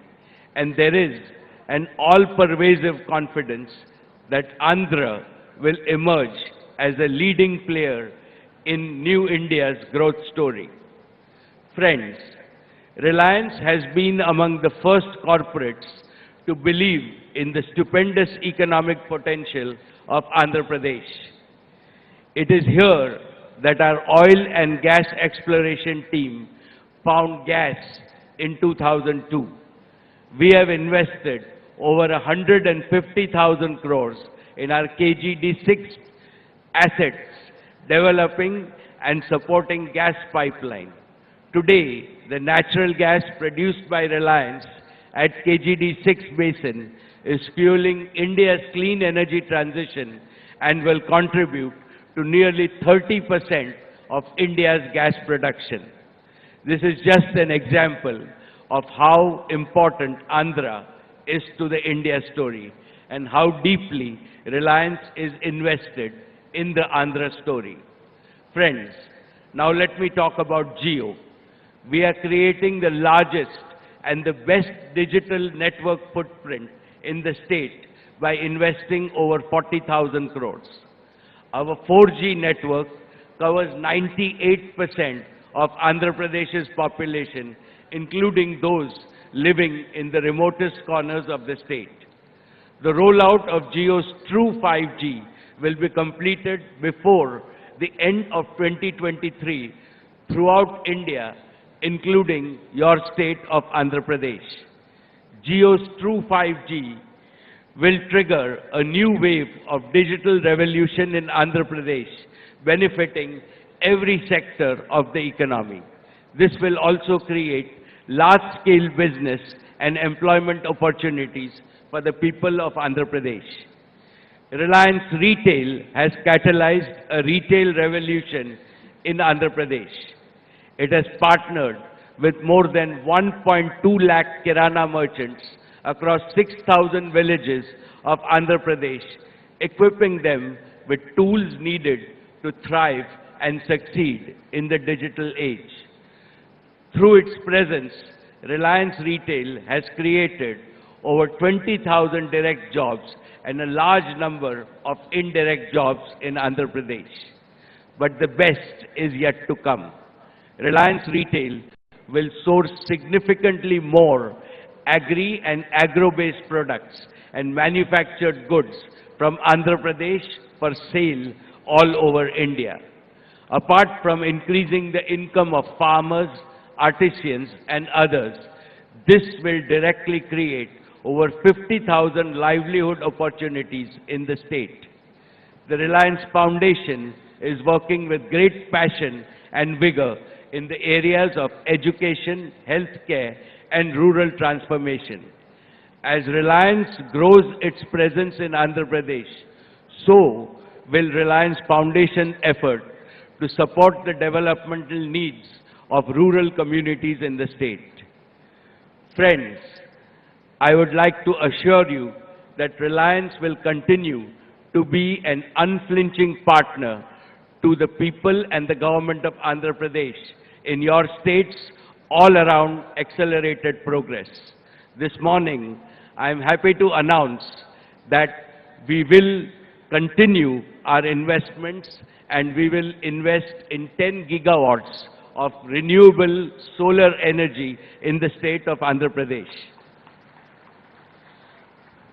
I thank the government of Andhra Pradesh and all its officials for their support and encouragement, and I'm particularly grateful to the Honorable Chief Minister for all his support and for inviting me to this summit.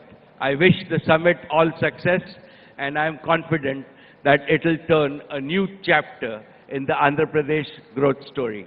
Thank you. Shri Mukesh Ambani ji, बहुत shukriya aapka for your unflinching faith and for being invested in the Andhra story. Now, ladies and gentlemen, before I move on to introduce our next speaker, for the sake of our international audience, I would like to explain the meaning of the word Josh. It means power-packed. So please join me for a power-packed welcome for the Honorable Chief Minister of Andhra Pradesh, Shri Y.S. Jagan Mohan Reddy Garu.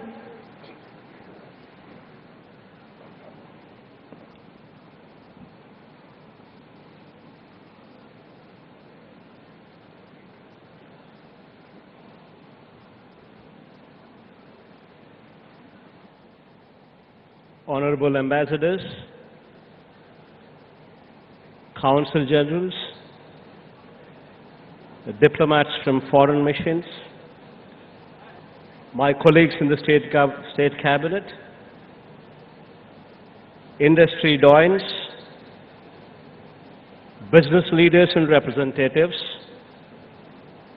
officials from the state government, ladies and gentlemen, a very good morning to you all. It's a proud moment to announce that the state has received 340 investment proposals with an investment of about 13 lakh crores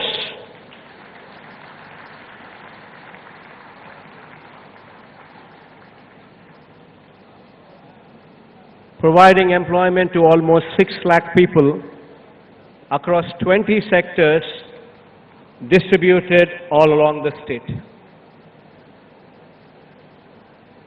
As of today, post my speech, we are going to execute 92 MOUs with an investment of about 11.85 lakh crores, giving employment to almost 4 lakh people. The remaining 248 MOUs will be executed tomorrow, i.e. 4th March 2023, with an investment of about 1.15 lakh crores and an employment to almost 2 lakh people. Marquee investments such as Reliance Group, Adani Group, Aditya Birla Group, Renew Power, Aurobindo Group, Daikin, NTPC, IOCL, Jindal Group, Mondelez, Parley for the Oceans, Shree Cements, Wellspun, to name a few, shall be setting up their businesses and expanding their businesses in Andhra Pradesh. And I take this opportunity to thank them personally. On behalf of the state of Andhra Pradesh, I extend a warm welcome to you to the Andhra Pradesh Global Investors Summit 2023. And I also thank you all for being part of this event. At the outset, I wish to point out that this summit today, through this summit today, we would like to communicate to the domestic and international investor community, we would like to communicate to them that you mean a lot, that to us you are important. And this we would like to communicate this day through this summit. We would like to convey this day our strengths, the diverse opportunities the state has to offer, the state's business-friendly environment, its robust infrastructure, the state's emphasis on healthy competition and innovation, and above all, our commitment towards sustainable long-term growth through your partnership. I'm extremely happy to host this event in Visakhapatnam, a city that has emerged as a strong economic hub with the presence of multiple public and private sector units, port-led infrastructure, a medtech zone, and a tourist hotspot. The city known not only for its industrial strengths, but also for its picturesque beauty and serene landscape. It gives me great pleasure to host the event in this beautiful city. The year 2020-23 is an important year for India as the country is hosting the G20 summit in September with the theme, One Earth, One Family, One Future. I'm sure that India's G20 presidency under the visionary leadership of Shri Narendra Modi ji would be a defining moment for us. The city of Visakhapatnam is also hosting one of the most important G20 working committee meetings as well. India is one of the fastest growing economies in the world. India has also demonstrated immense resilience and has emerged as one of the top destinations for foreign direct investments as well. The state of Andhra Pradesh is one amongst the leading states driving the growth story of India. The state is blessed with several inherent strengths, including abundant natural resources, mineral wealth, a 974-kilometer coastline, and so forth. The state also possesses a robust infrastructure with 6 operating ports and 4 more under development. 6 airports spread across the state, of which 3 are international airports as well. 3 of the 11 industrial corridors being developed in the country are coming up in the state, housing 10 industrial nodes with a number of leading educational institutions, strategic locational advantages, abundant industrial land bank, skilled youth, a thriving industrial and business ecosystem, and above all, a proactive government with an enabling policy framework makes the state an attractive destination for your investments. Andhra Pradesh has achieved a year-on-year GSDP growth rate of 11.43% in the financial year 2021-22, which was the highest in the country.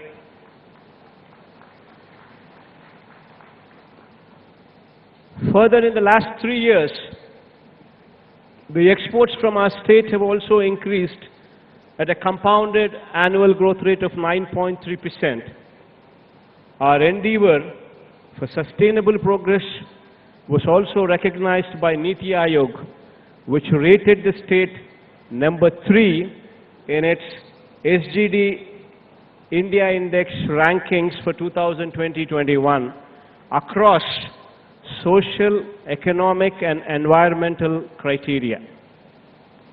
Our focus in the state has been on formulating several path-breaking reforms and initiatives to strengthen governance at the grassroots, improve business environment, promote policy stability, drive competitiveness, and enhance transparency to provide a low-risk investment climate. I'd like to highlight 4 key pillars on which the state government places utmost emphasis on, which are crucial for economic and industrial development.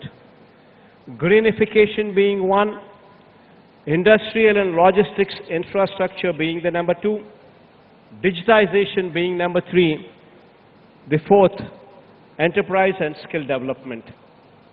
On greenification front, I wish to point out that with decarbonization becoming a global imperative, our emphasis continues to be on hastening the transition to renewable energy. Andhra Pradesh is blessed with a large renewable energy potential of 82 gigawatt. It is one of the very few states in India that has a combined potential for solar, wind and pump storage as well. We have also identified and set aside dedicated land parcels for wind, solar and pump storage projects as well. Andhra Pradesh is also blessed with unique geographical features enabling a potential of 34 gigawatt in pumped hydro storage as well, which can facilitate round-the-clock renewable power.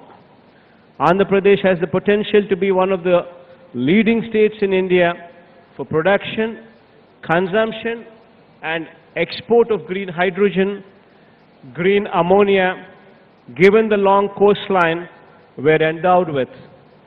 On the industrial and logistics infrastructure front, I wish to point out that Andhra Pradesh, with its 974-kilometer long coastline, is a gateway to India on its east coast. To strengthen the maritime sector in the state, we are developing 4 new ports at Ramayapatnam, Machilipatnam, Bavanpadu and Kakinada, in addition to the 6 operational ports. Further, the abundant land availability in close proximity to these ports enhances the potential for port-led industrialization. I wish to point out that Andhra Pradesh is the only state with 3 industrial corridors: Vizag-Chennai Industrial Corridor, Chennai-Bangalore Industrial Corridor, and Hyderabad-Bangalore Industrial Corridor. These industrial corridors are planned in proximity to various demand centers and provide excellent connectivity from the ports to various hinterland locations. These corridors, with 10 dedicated nodes, would certainly emerge as hubs for industrial growth in the years to come. To reduce the time and cost of moving cargo to hinterlands, we are also developing 5 multi-modal logistics parks as well, at strategic locations spread across the state. The state government is also developing 9 new fishing harbors, enabling seafood sourcing and processing. Andhra Pradesh also has sector-specific industrial clusters for pharmaceuticals, textiles, food processing, electronics, etc., which provide state-of-the-art common infrastructure and large pool of skilled manpower. Andhra Pradesh is also home to several medtech companies in Andhra Pradesh, medtech zone in Visakhapatnam. Additionally, the government is making available plug-and-play facilities which will significantly reduce the cost and time associated with setting up of business. The third pillar, digitization, is also of paramount importance. Our single desk portal offers a one-stop digital platform for all domestic and international investments with over 90 business services across 23 departments. The business-specific approvals for setting up of businesses are granted within a maximum time frame of 21 days.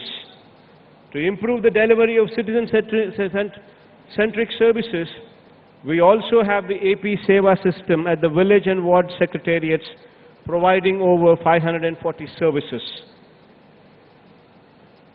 On the enterprise development and skill enhancement front, I have always believed that conducive business environment is one of the most important requirements for achieving accelerated enterprise growth. The state of Andhra Pradesh is known for its focus ensuring business-friendly environment for the stakeholders. The state has consistently stood first in the country in ease of doing business. Consecutively for the past 3 years, and received the highest positive feedback of 97.89% from industries surveyed by the Department for Promotion of Industry and Internal Trade, Government of India, DPIIT, which itself speaks volumes of the conducive environment in the state. Moreover, we have proactively amended acts and repealed obsolete laws to reduce compliance burden on the industry.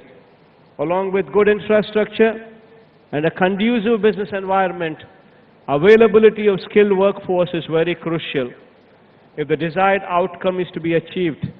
To this end, the state government is in the path of setting up 26 skill development colleges in the state.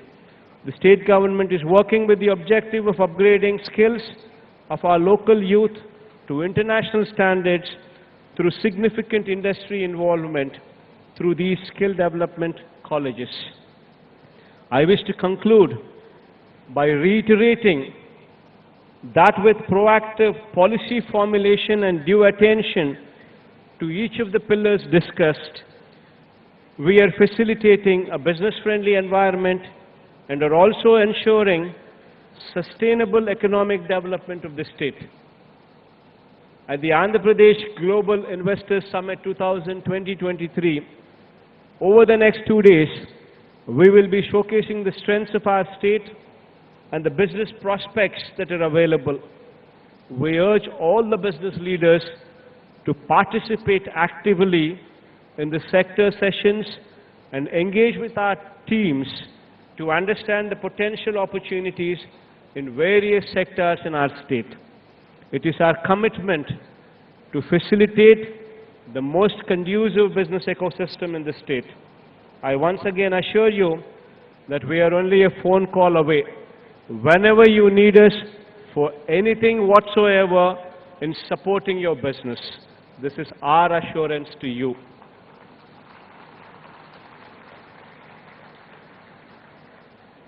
I thank you once again for being part of this summit and extending your warmth and support. I do hope that you have a wonderful time in our beautiful city of Visakhapatnam, which would be our executive capital as well in the days to come. I myself would be shortly moving over to Visakhapatnam in the days to come as well.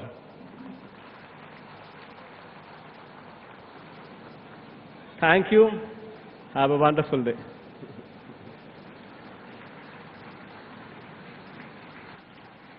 Thank you, Honorable CM Garu. We are seeing your vision being realized live at this summit, and I'm sure we will continue to see the vision that you have elaborated for us just now. Ladies and gentlemen,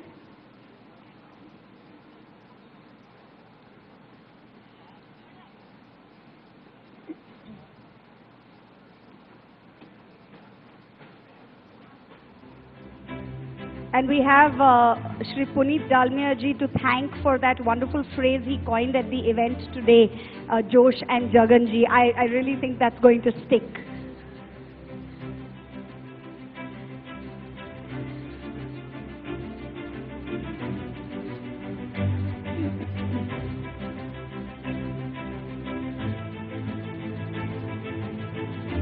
the tenacity, the determination, the proactiveness, the energy, and the ability to do and achieve and realize is demonstrated in the leadership of this Honorable Chief Minister of Andhra Pradesh, Shri Y.S. Jagan Mohan Reddy Garu.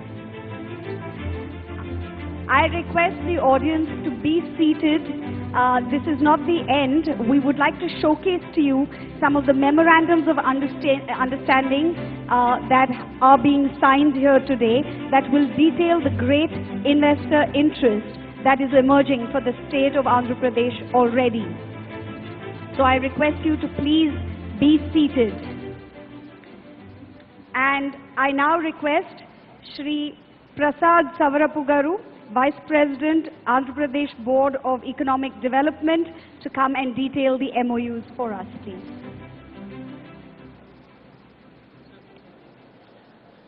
Good afternoon, ladies and gentlemen. In the presence of our Honorable Chief Minister and the respected dignitaries, now I call upon the different organizations. So the organizations come onto the stage and exchange MOUs with our Minister for Industry, Shri Amarnath Garu, and Special Chief Secretary, Shri Karikal Velavan sir.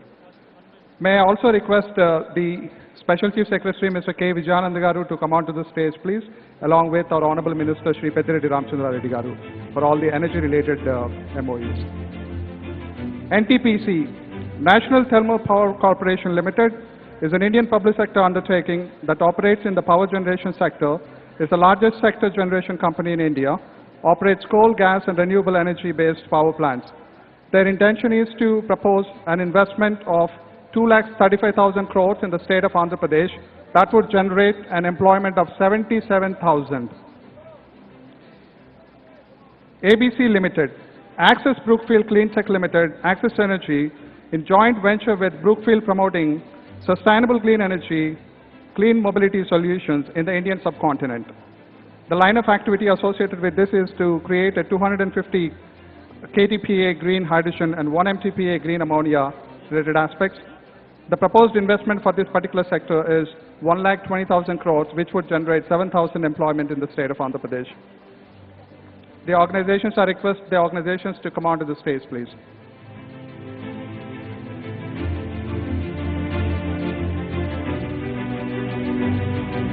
Ladies and gentlemen, please put your hands together and encourage our investors.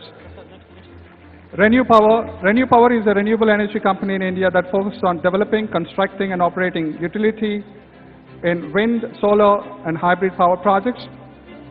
Their line of activity associated with this is to create a 1 megaton kind of a power project with green hydrogen aspects. Their proposed investment size is 80,000 crores with expected employment of 11,000.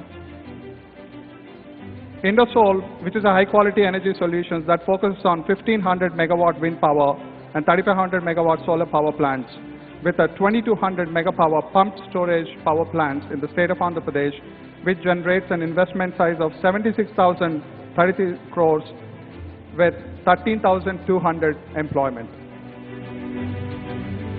JSW Group is an Indian conglomerate with interest in steel, energy, infrastructure, cement, and other industries.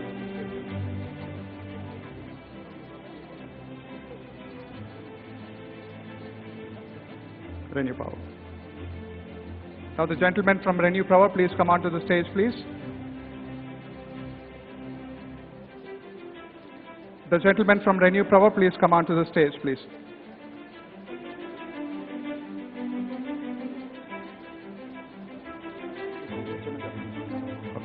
Renew Power is a renewable energy company in India that focuses on developing, constructing, and operating utility-scale wind, solar, and hybrid power projects.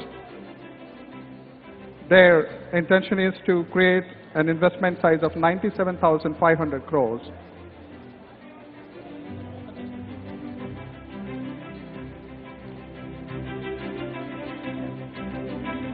This investment size is about 97,500 crores with Renew Power, with 16,550 employment. I would request the Indosol organization delegates to be ready.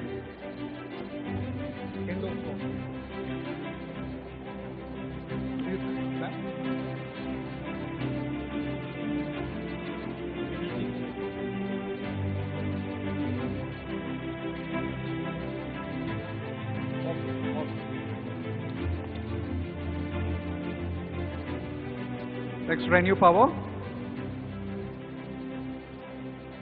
The delegates from Renew Power.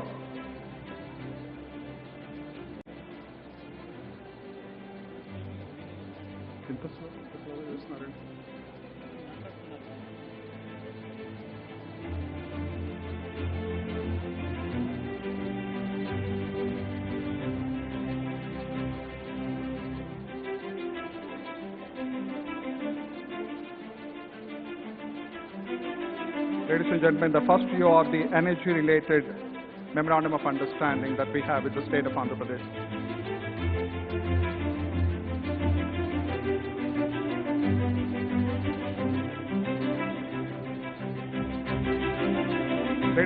Ladies and gentlemen, please understand that our Honorable Union Minister, Mr. Nitin Gadkari, will join us shortly. We request all of you to stay seated.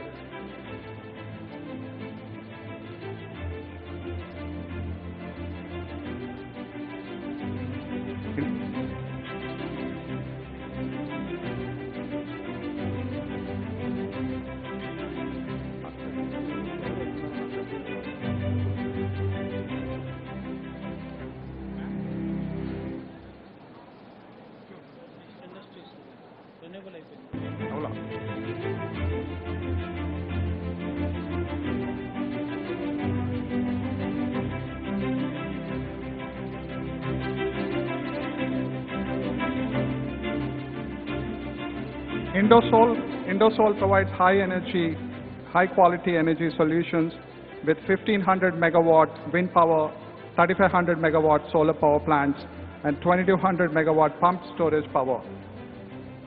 We request the delegates to come onto the stage to exchange the MOUs with our Honorable Chief Minister and our Honorable Minister and the associated secretaries, please.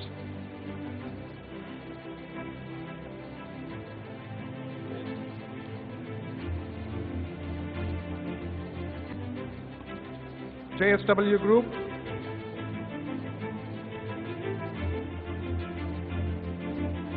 JSW Group is an Indian conglomerate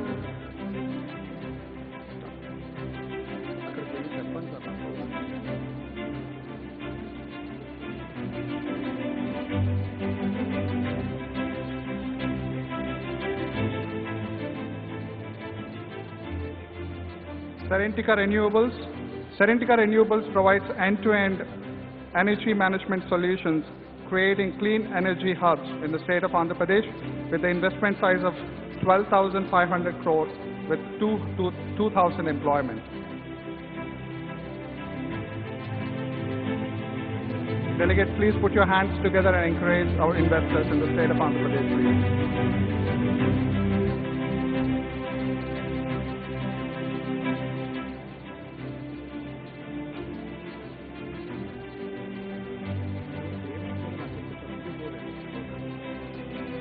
Avada Group. Yes, sir. Avada Group is a renewable energy company in India that develops, constructs, and operates utility-scale solar and wind power projects. It also provides energy storage solutions and offers advisory and consulting services in the renewable energy sector. The organization's intention is to create a 1 megaton power capacity projects with 50,000 crores of investment, which creates a job opportunity of 7,300 people.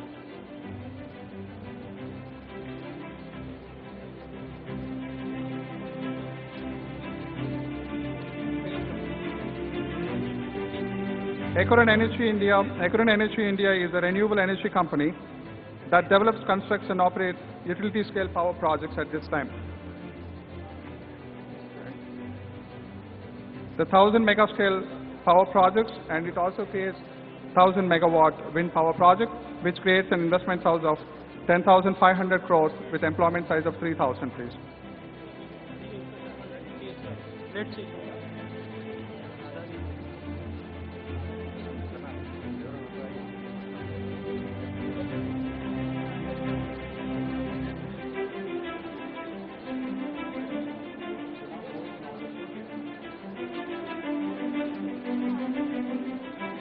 Aditya Birla Group is an Indian conglomerate that operates in diverse industries such as cement, chemicals, textiles, financial services, telecommunications, and more. It's one of the largest conglomerates in India, has global presence with operations in multiple countries. We request the delegation to come onto the stage, please. With the Aditya Birla Group intends to create an investment size of 7,305 crores with an employment size of 1,250.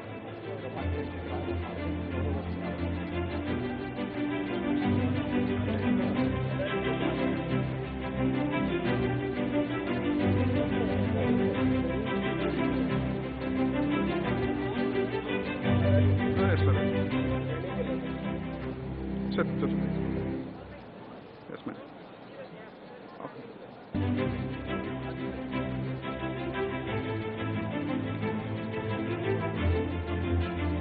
Aditya Birla Group.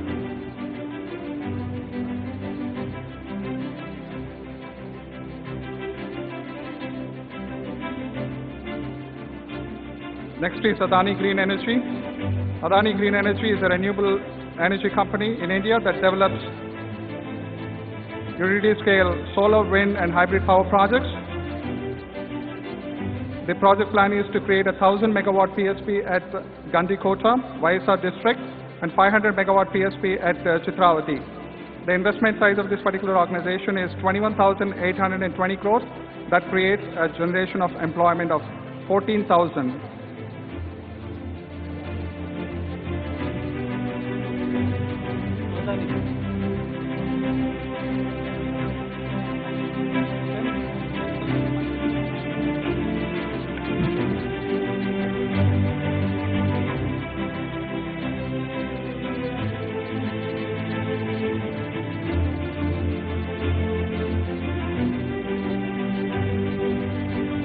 I request the delegates to put your hands together and encourage our investors, please.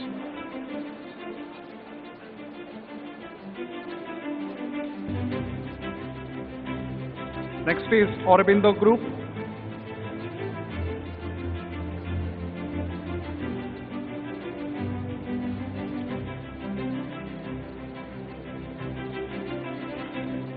I request the dignitaries from Aurobindo Group to come onto the stage, please.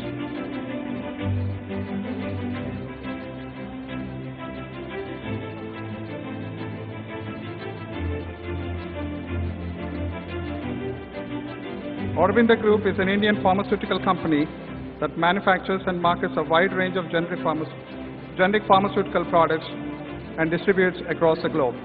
It has a presence in multiple countries and is focused on developing cost-effective and high-quality pharmaceutical products for the global market. Aurobindo Group also has interests in other sectors such as food and real estate. Aurobindo Group intends to invest about 9,015 crores that would generate an employment of 4,150.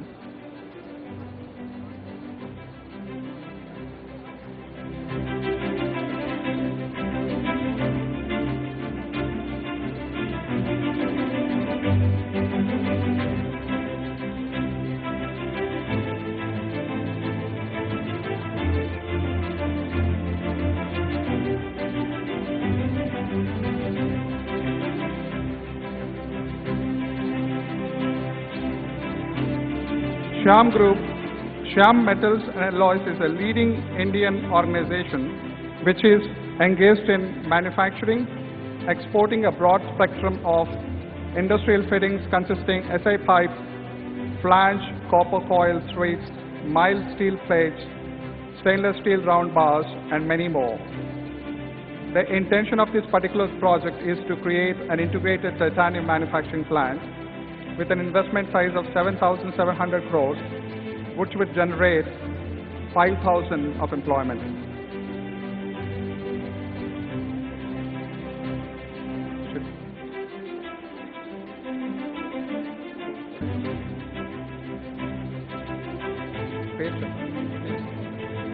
Shree Cements. Shree Cements is an Indian cement manufacturing company that provides and sells cement and related products. It's one of the largest cement manufacturers in India and has a strong presence in the northern, eastern, and western regions of the country.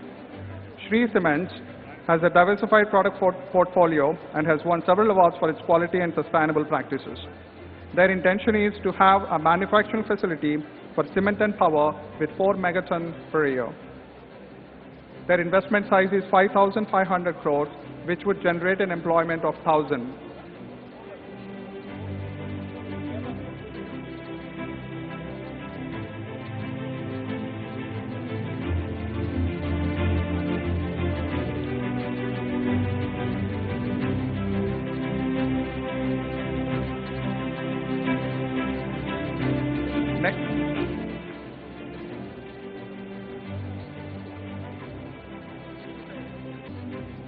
Shirdi Sai Electricals, which was established in 1994. Shirdi Sai Electricals is one of the leading and largest distributing transformer manufacturers and EPC contractors in India.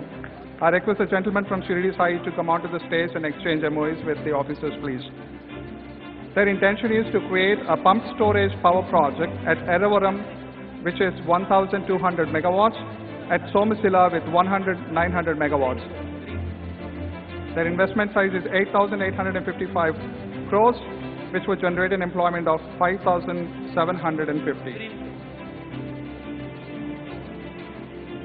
Greenco, which has been our existing player and a significant partner with the state of Andhra Pradesh, is a leading renewable energy company in India that generates and sells electricity from wind, solar, and hydropower plants. It also operates energy storage systems and provides energy management solutions. Greenco is in the process of creating a green hydrogen hub at Matlipatnam. The total investment size that comes from Greenco in multiple projects is 47,600 crores, which would generate an employment of 10,000.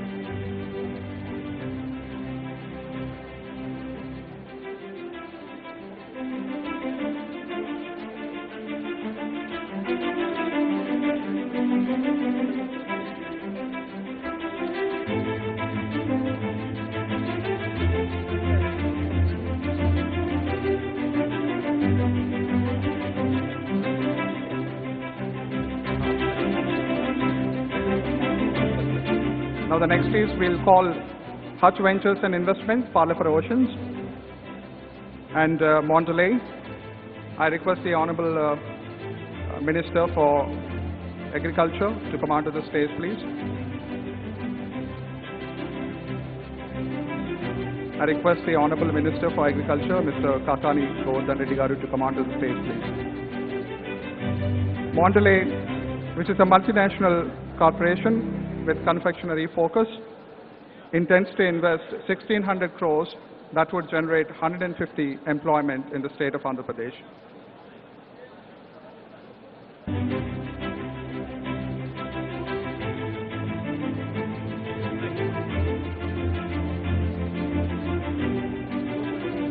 Now we'll move on to the tourism sector. I request the Minister for Tourism, Srimati R.K. Rocha, and at the same time, the Secretary for Tourism, Mr. Rajat Bhargava, to stay for the MOU exchange. Oberoi Group, which is a leading brand in the country, intends to look at 32 luxury hotels, and at the same time,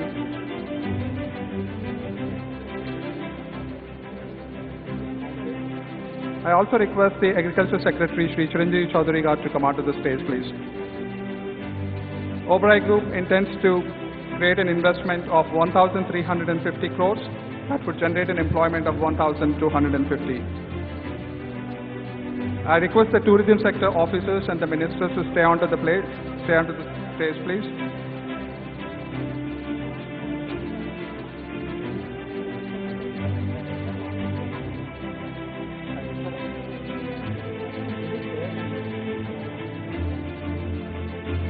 I request the Secretary for the Agriculture Sector, Shri Chiranjeevi Chaudhary Garu, to come onto the stage, please.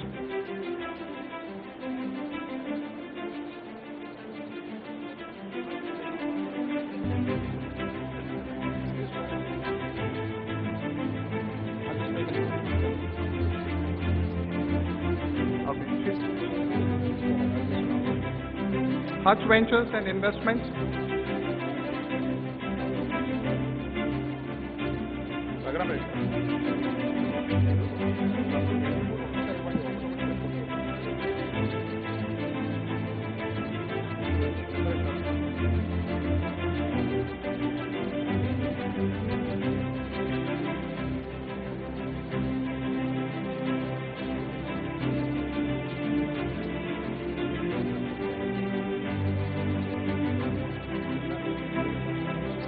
I request the dignitaries of Jindal Steel and Power to come onto the stage, please.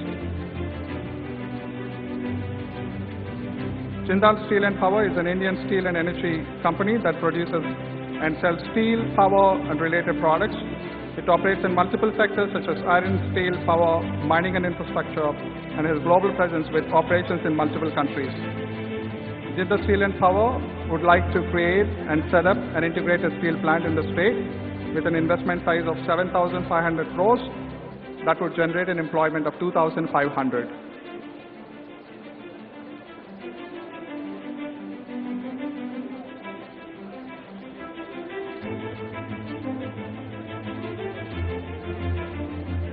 Hutch Ventures and Investments, please come onto the stage, please. Hutch Ventures and Investments is a multi-stage sector agnostic investment vehicle headquartered in New Delhi. Founded in 2016, the firm focuses on investments across a range of sectors, including aviation, ports and logistics, health, retail, food and hospitality, education, luxury and lifestyle, media, and new age technology. Their intention is to create a multi-modal net zero food tech zone with an investment size of 50,000 crores, which leads to an employment generation of 20,000. Greenco Group. Greenco is a leading renewable energy company which focuses on creating green energy. It has been a significant partner with the state of Andhra Pradesh. Now the investment size of multiple projects from Greenco is 47,600 crores with an employment generation of 10,000.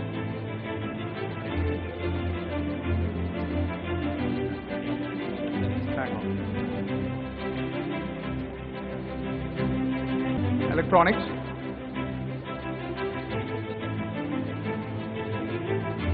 I request Mr. Saurabh Kaur, Secretary for Electronics, and our Honorable Minister, Sri Gudwad Amarnath Garu, to exchange the MOUs for electronics, please. Venika Jal Vidyut, which is an organization focused on different kinds of technology-specific power generation projects. It has an investment size of 8,000, which generates an employment of 6,000.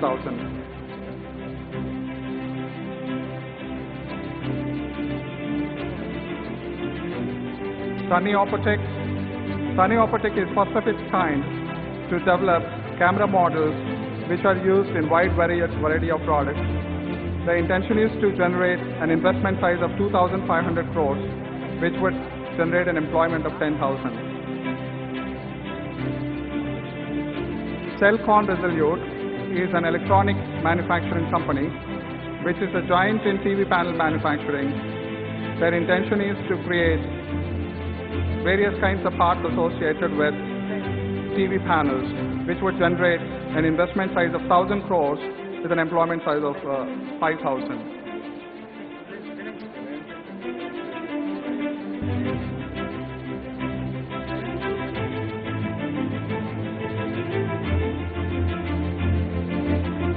Reliance Group.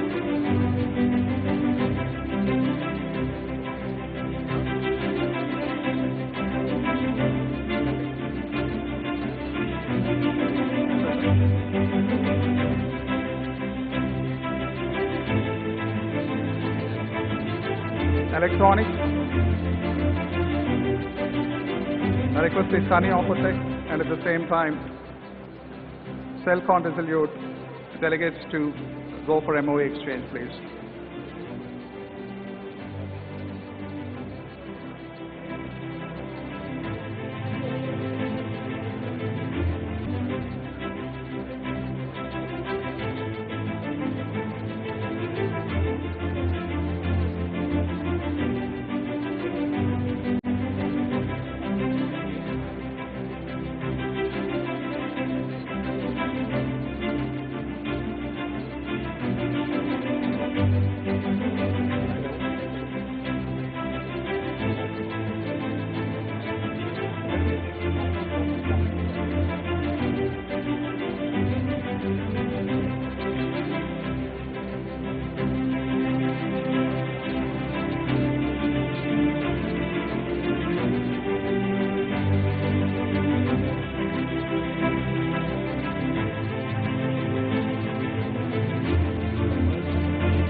IOCL, Indian Oil Corporation Limited, is a leading Indian state-owned oil and gas company.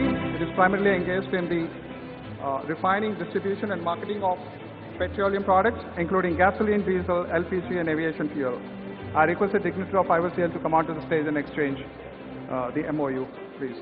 Their investment size at this point in time is 4,300 crores, and which would generate an employment of 1,500.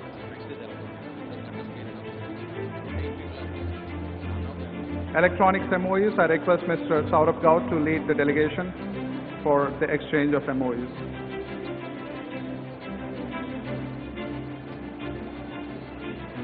Final.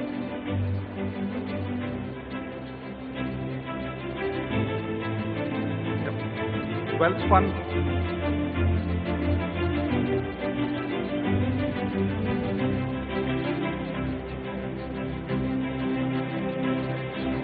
Wealth Fund One Logistics.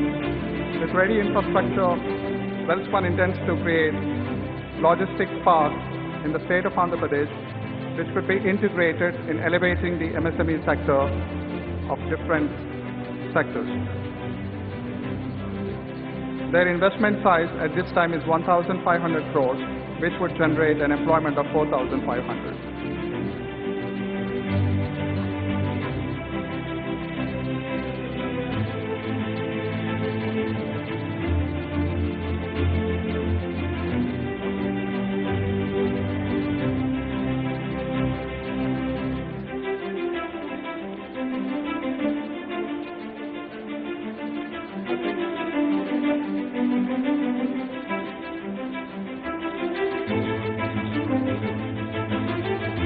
IT and Electronics, Sunny Opotech,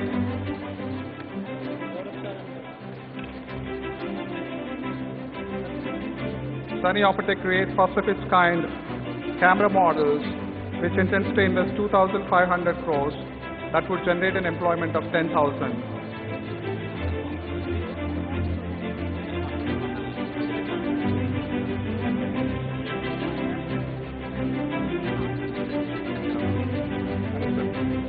Cellcon Resolute is an electronic manufacturing company which is a giant in TV panel manufacturing. Their intention is to create an investment of 1,000 crores which would generate 5,000 employment.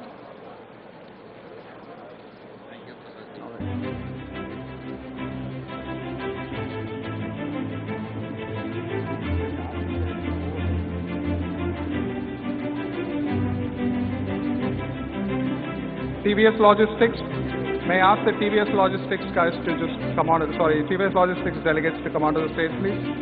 TVS Logistics provides end-to-end supply chain services to sectors in IT, healthcare, retail, and many more. Their intention is to create a logistics park, which is an MSME-related sector, and their investment size is 1,500 crores, which would generate an employment of 500.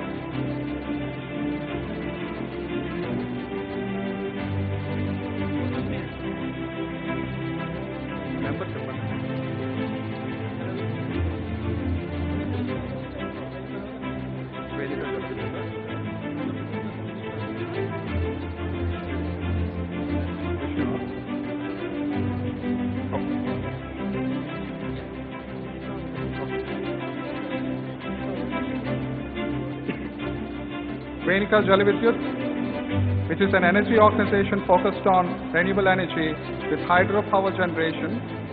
They intend to invest 3,000 crores, which would generate an employment of 600. What's the name of the company?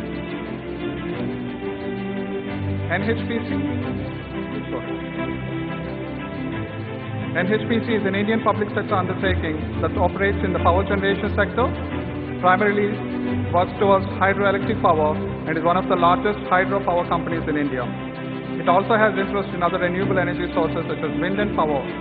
Their intention is to create a pumped hydro storage power project of 2,000 megawatts, which would create an investment size of 12,000 crores with 2,000 employment.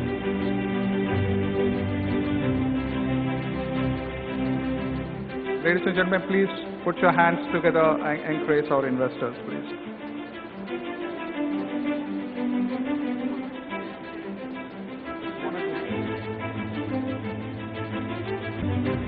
May I also request the next few organizations to be ready, please. Varshini Power Projects. Varshini Power Projects Limited, with a strong Varshini Power Projects focused on renewable energy and committed to sustainable future. And they intend to invest 4,200 crores in the state of Andhra Pradesh, which would generate an employment of 700. Ashram Infra Projects is a known name in infrastructure development projects.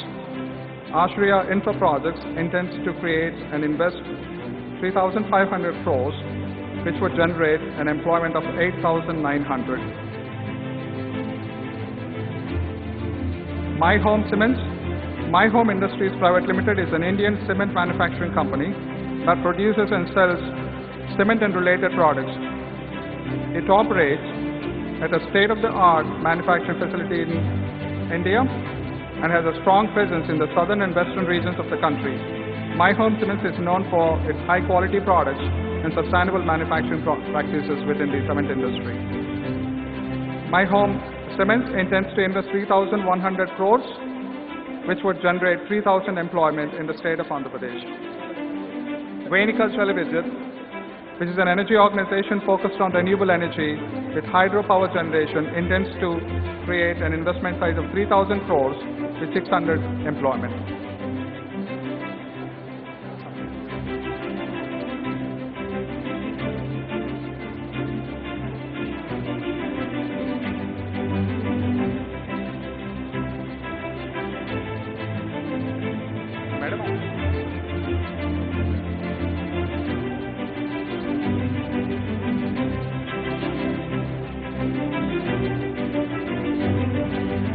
Ladies and gentlemen, the program is not over yet. Please stay seated. After the MOUs, you will hear from the dignitaries.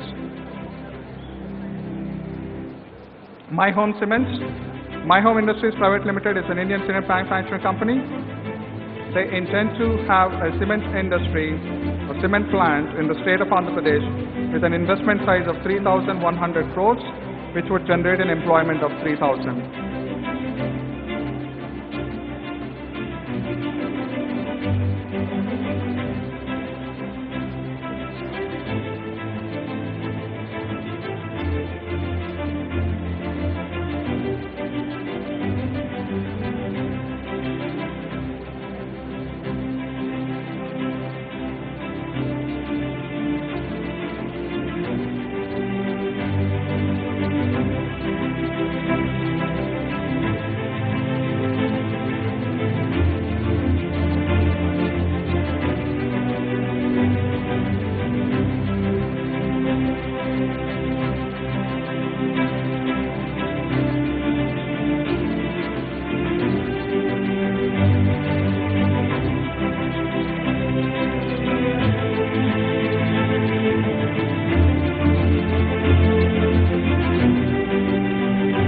Ladies and gentlemen, there is so much to showcase in this abundant, advantageous state of Andhra Pradesh.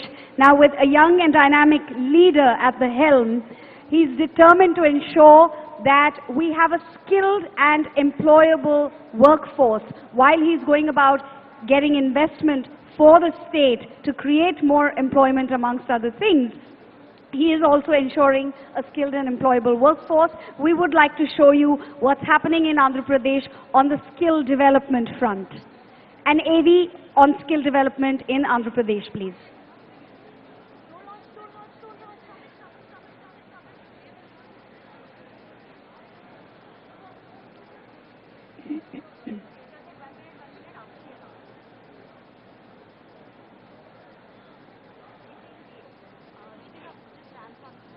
Pradesh has a unique demographic advantage thanks to its young and aspiring workforce that can focus on entrepreneurship while stressing on self-reliance. Andhra Pradesh contributes 20 to 25% of the Indian IT workforce. This highlights the requirement for dedicated skill development and vocational strategy, which has been the vision of Honorable Chief Minister of Andhra Pradesh. ప్రతి parliament ఒక యూనిట్గా తీసుకుని ప్రతి పార్లమెంట్లోనూ మంచి college ఏదైతే ఉంటుందో ఆ కాలేజీని ఒకటి ఐడెంటిఫై చేసి ఆ కాలేజీలో స్కిల్ డెవలప్మెంట్ సెంటర్ని ఒకటి స్థాపించి ఆ స్కిల్ డెవలప్మెంట్ సెంటర్ ఒక ఇంక్యుబేషన్ సెంటర్ మాదిరిగా కూడా ఉంటుంది. When industry representatives are speaking high about the state, that is the most important part. And for the past 3 years this has been happening. God's grace, touch wood, we've been doing well.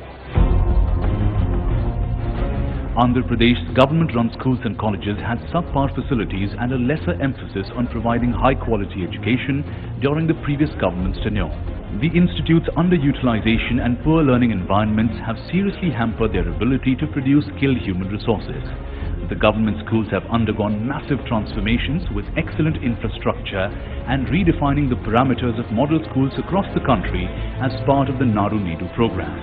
The skill cascade ecosystem has been conceptualized to create world-class skilled workforce and to generate sustainable employment opportunities for the youth of Andhra Pradesh. The skill cascade of Andhra Pradesh consists of 175 plus skill hubs, 26 skill colleges and 1 skill development university, which will create 58,000 skilled workforce in line with the industrial requirements. 26 skill colleges, 1 in each parliament constituency, have been established, duly utilizing the central and state government institutions such as Center of Excellence in Maritime and Shipbuilding, CEMS Vishakhapatnam, Ministry of Micro, Small and Medium Enterprises, MSME, Anakapalli, Indian Institute of Tourism and Travel Management, IITTM Nellore, Acharya Nagarjuna University, ANU Guntur, etc. These skill colleges are acting as a sector-specific center of excellence and generating highly qualified skilled manpower. Andhra Pradesh government, under the leadership of our Honorable Chief Minister Shri Y.S. Jagannath Reddy Garu, has embraced a holistic strategy by creating a strong education and skill ecosystem in the state. We'll be producing about 51,000 workers every year who will be qualified to meet the various requirements of various industry the state has, the country needs, as well as even international opportunities. Through this ecosystem, Andhra Pradesh is offering a one-stop solution for job seekers through standardized training and an integrated curriculum. More than 300 industries have been benefited, and the Andhra Pradesh State Skill Development Corporation has been able to create industry-specific skilled human resources for the state as well as for national and global needs.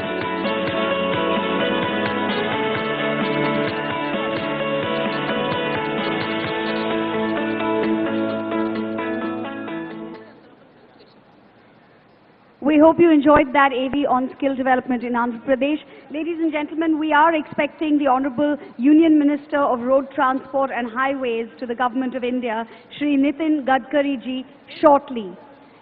In the meanwhile, I request the Honorable Chief Minister of Andhra Pradesh, Shri Y.S. Jagannath Reddy Garu, to please felicitate our guests on the dais.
Ladies and gentlemen, in a few minutes, we will have our Honorable Union Minister of Road Transport and Highways, Government of India, Shri Nitin Jairam Gadkari ji amongst us.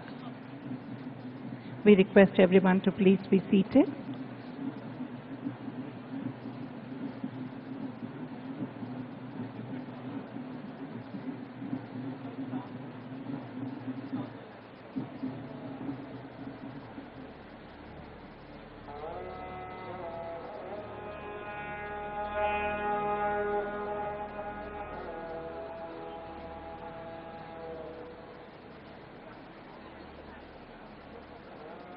We thank our Honorable Chief Minister for felicitating the dignitaries on the dais.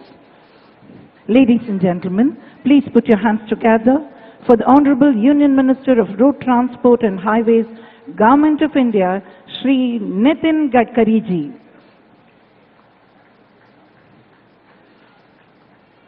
We are honored to have you amongst us, sir. आपका हार्दिक हार्दिक स्वागत है.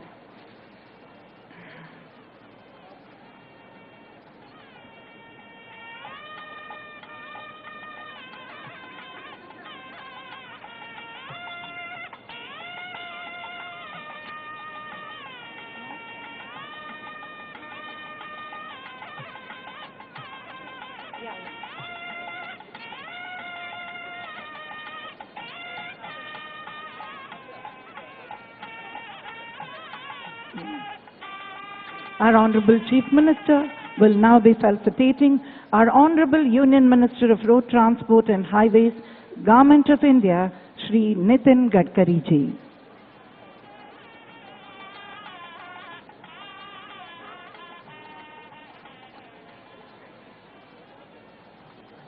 Felicitation by our Honorable Chief Minister to the Honorable Union Minister of Road Transport and Highways, Government of India, Shri Nitin Gadkari ji.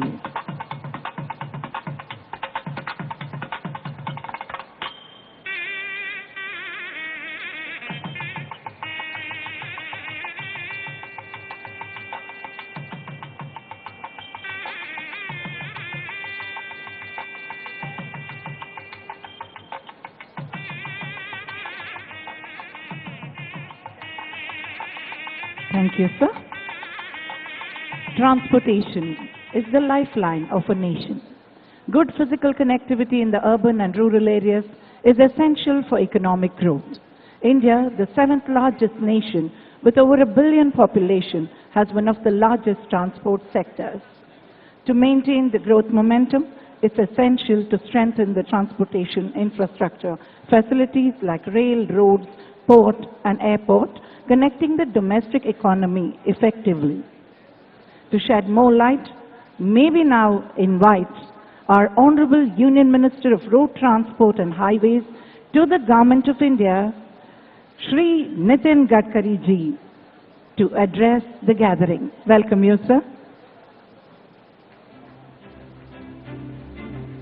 Ladies and gentlemen, Honorable Union Minister of Road Transport and Highways, Government of India, Shri Nitin Gadkari ji, will now be addressing the gathering.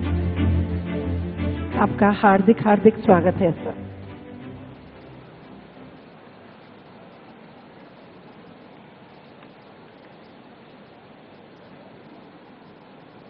Honorable Chief Minister, Shri Y.S. Jagan Mohan Reddy ji, Honorable Minister, Shri Buguna Rajendranath Reddy ji, all respectable ministers from Andhra Pradesh, all dignitaries who are present, and all respectable dear friends, my brothers and my sisters. First of all, it's really a great pleasure for me to interact with you regarding development in Andhra Pradesh.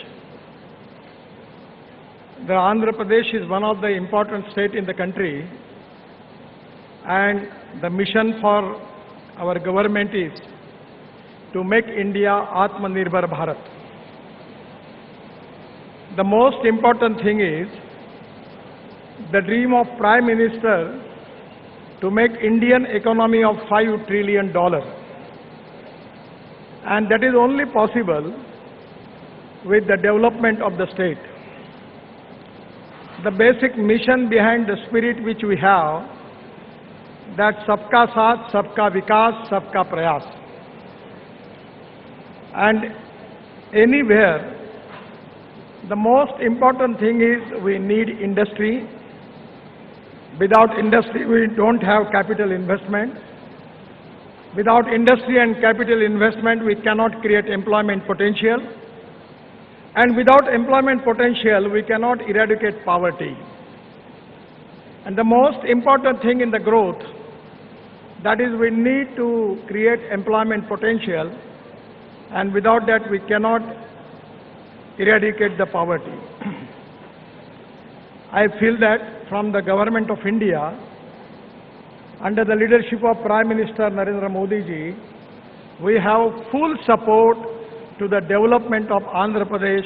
That is exactly which I want to convey you. The most important strength with the Andhra Pradesh is they have got 974 kilometers of sea level, which is a sea front which is available, and already the 6 ports with a cargo handling capacity of 240 million metric ton is already there. The 4 new ports under development, and state has 3 port-led industrial corridors. At the same time today I am going to declare that all the port, either it is major port, state port, private port, my ministry has decided to connect the port with the 4-lane national highway, which is very important, and we have taken that task. For that reason, we have also, there are 3 port-led industrial corridors. One is Visakhapatnam, Chennai. We had already decided to develop multimodal logistic park on that road. The Chennai-Bangalore Industrial Corridor, Hyderabad-Bangalore Industrial Corridor in Anantapur, we have already planned for multimodal logistic park. The road infrastructure in AP is very important. I am always telling to the people about the famous statement of American President John F. Kennedy, that American roads are not good because America is rich, but America is rich because American roads are good. The total road network in Andhra Pradesh is 1,34,280 kilometers. The national highway length before 2014, it was 4,193 kilometers.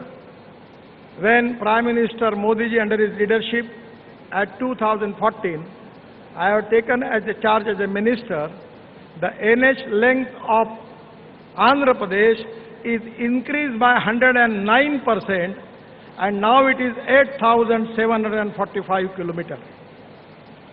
We are making Greenfield Expressway corridor, which are very important for industrial development, and without that no one is going to invest. The total number of Greenfield Expressway, 5 numbers we are going to develop, and total Greenfield length is 662 kilometers, and we are spending 30,000 crores on that. The Greenfield Express Highway, the important highway, is very important because when I was shipping minister, there was a lot of problem related with the railway as far as the transport of goods from Andhra Pradesh, from Visakhapatnam to Raipur in Chhattisgarh. And that is really a bottleneck. That's why we have decided at that time to construct Raipur-Visakhapatnam Expressway corridor, and this is very important. Presently, we have already started the work. Before end of 24, we are going to complete this work, and then Visakhapatnam to Raipur will be only with 5.5 hours will be completed by the car. For truck, it will take 8 to 9 hours. Presently, lot of bottlenecks are there, but it is going to be related to Chhattisgarh, and Chhattisgarh is a mineral-rich state. And regarding export and import activities, this corridor is very important. The other important road is Bangalore-Chennai Expressway. Presently, it takes 4 hours, 5 hours. but we are going to complete this before December 24. Already work is going on. It will be only with 2 hours from Bangalore to Chennai. The third is Hyderabad-Visakhapatnam. This is also very important, and we will complete this before December 24. Then Chittoor-Thachur Express Highway, Green Express Highway, we will complete this within December 24. Then it will be only with 1.5 hours. Then Bangalore-Kadapa-Vijayawada, 12 hours, presently it takes, but it will be 6 hours, and we will complete before December 24. The most important thing in Bangalore-Chennai Expressway, the 85 kilometer of length is in Andhra Pradesh, and already work has started. Already this all 85 kilometer Andhra Pradesh, the work is awarded. The cost of this project is 5,000. And because of Bangalore and Chennai, within 2 hours, the Andhra Pradesh government can take the initiative to develop industrial clusters, logistic parks, and development of different industry on this highway, which is going to connect Chennai and Bangalore. I also very much confident about Raipur-Visakhapatnam, where there is a huge possibility of making industrial park, industrial cluster, logistic park. The distance is 465 kilometers, and total length in Andhra Pradesh is 100 kilometers. The cost is 4,500 crore. The already 12 kilometer length is completed. These are very important highways which are very helpful for industrial development in the state. The water, power, transport and communication, these are the 4 important pillars as far as the development is concerned. And as for the road infrastructure is concerned, we have already taken responsibility of making good standard infrastructure of international standard in Andhra Pradesh. We are also making Nagpur to Vijayawada, that is 438 kilometers, out of which some of the length is in Andhra Pradesh. Already we are in the process of starting this project. The most important project is very important for Andhra Pradesh, which is connecting from north to south. Presently from Punjab, Haryana, Kashmir, Uttarakhand, Himachal, Delhi, Rajasthan and Gujarat.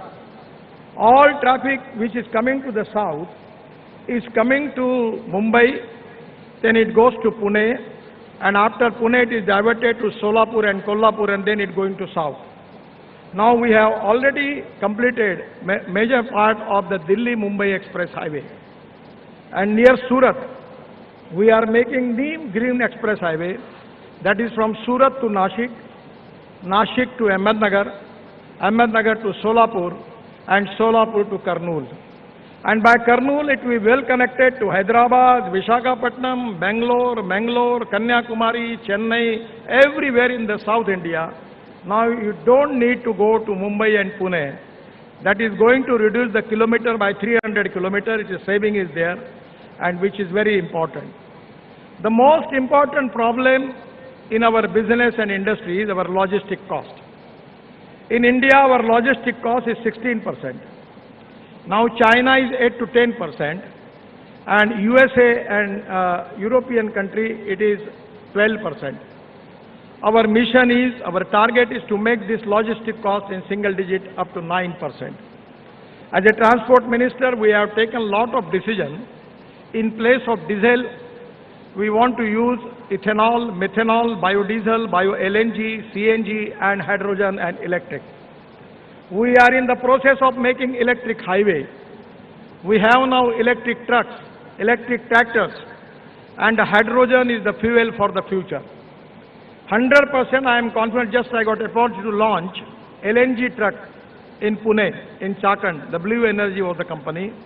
And in place of using 100 rupees of diesel, it is only with the 40% we can only have to pay for LNG. And the truck capacity is for 1600 kilometers. So change in fuel, that is one of the important thing.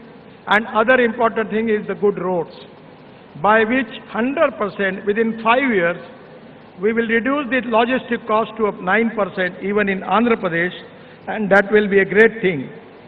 The other important connectivity is 4-lane Khannam Devarpalli Greenfield Corridor, which is also very important. We have decided to make this corridor is important for Andhra Pradesh. The work is in progress and likely to be complete by September 24. The estimate cost is 2,500 crore. Regarding the port connectivity, we are spending 20,000 crore in Andhra Pradesh, and we have decided to connect all the ports of Andhra Pradesh by national highway by 4-lane, and that is very important because this 907 kilometer is a big strength for the Andhra Pradesh. My ministry is currently undertaking 22 port connectivity road projects of length of 1,350 kilometers in the state of Andhra Pradesh to improve the road connectivity to 5 ports, that is Vizag Port, Gangavaram, Kakinada, Krishnapatnam, Nizamapatnam and Visakhapatnam. Additionally, Ministry has identified 6 more projects of 120 kilometer length to improve last mile connectivity to 4 non-major ports, that is Bhavanpadu, Machilipatnam, Ramayapatnam and Gangavaram. Under the Port Connectivity Master Plan, I am very much confident the 907 kilometer is the biggest strength for Andhra Pradesh.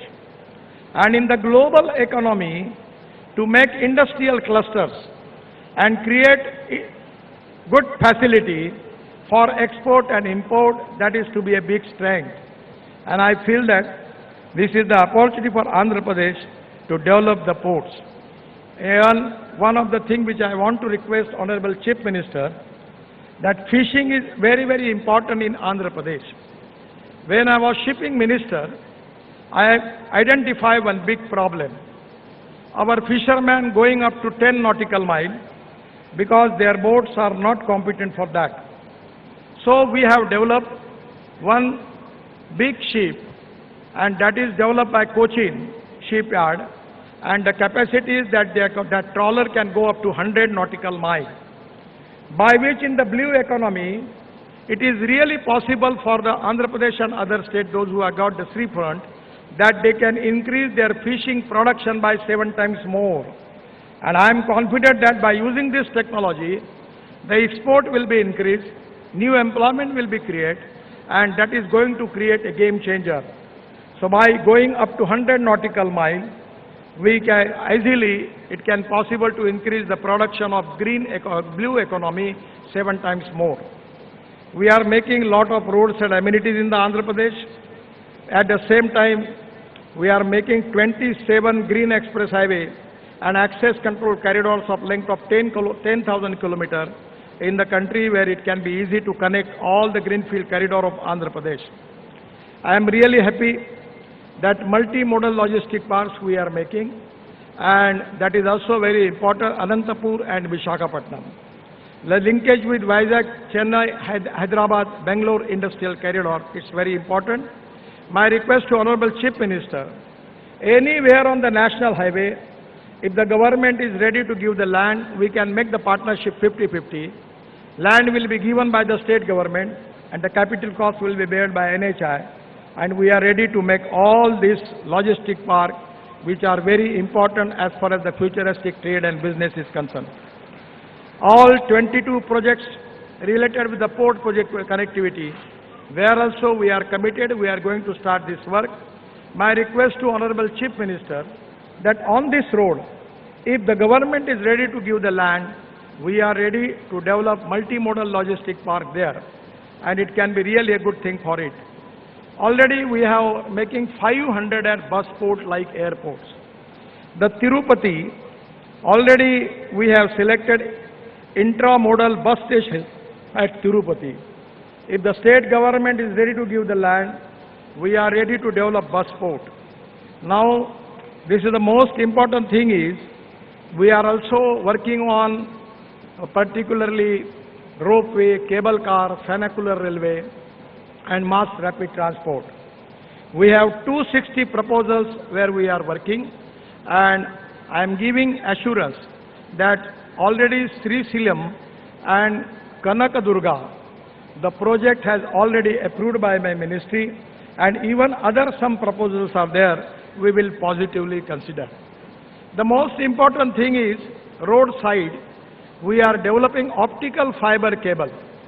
It is very important to create IT infrastructure with a low cost by utilizing existing ROW on national highway. Pilot project has already taken from Hyderabad to Bangalore corridor, 512 kilometers, where my department has taken a responsibility to make optic fiber cable between Bangalore and Hyderabad. The planning for development of optic fiber cable in Andhra Pradesh, Bangalore, Chennai, 262 kilometers, Hyderabad, Visakhapatnam, 222 kilometers, Indore, Hyderabad, it is 530 kilometers, Raipur, Visakhapatnam, it is 465 kilometers, Hyderabad, Raipur, it is 330 kilometers. This optic fiber cable also we are planning for making of gas line, electric cable, by which it can be easy not only for connectivity, but even the gas, transport of gas will be possible. 100% it is going to be useful to make new industrial clusters where it can be definitely going to be very useful.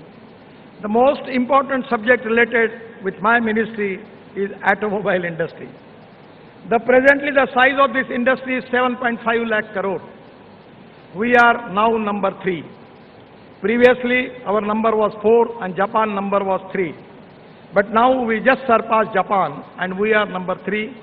China is number 1, USA number 2 and India is number 3.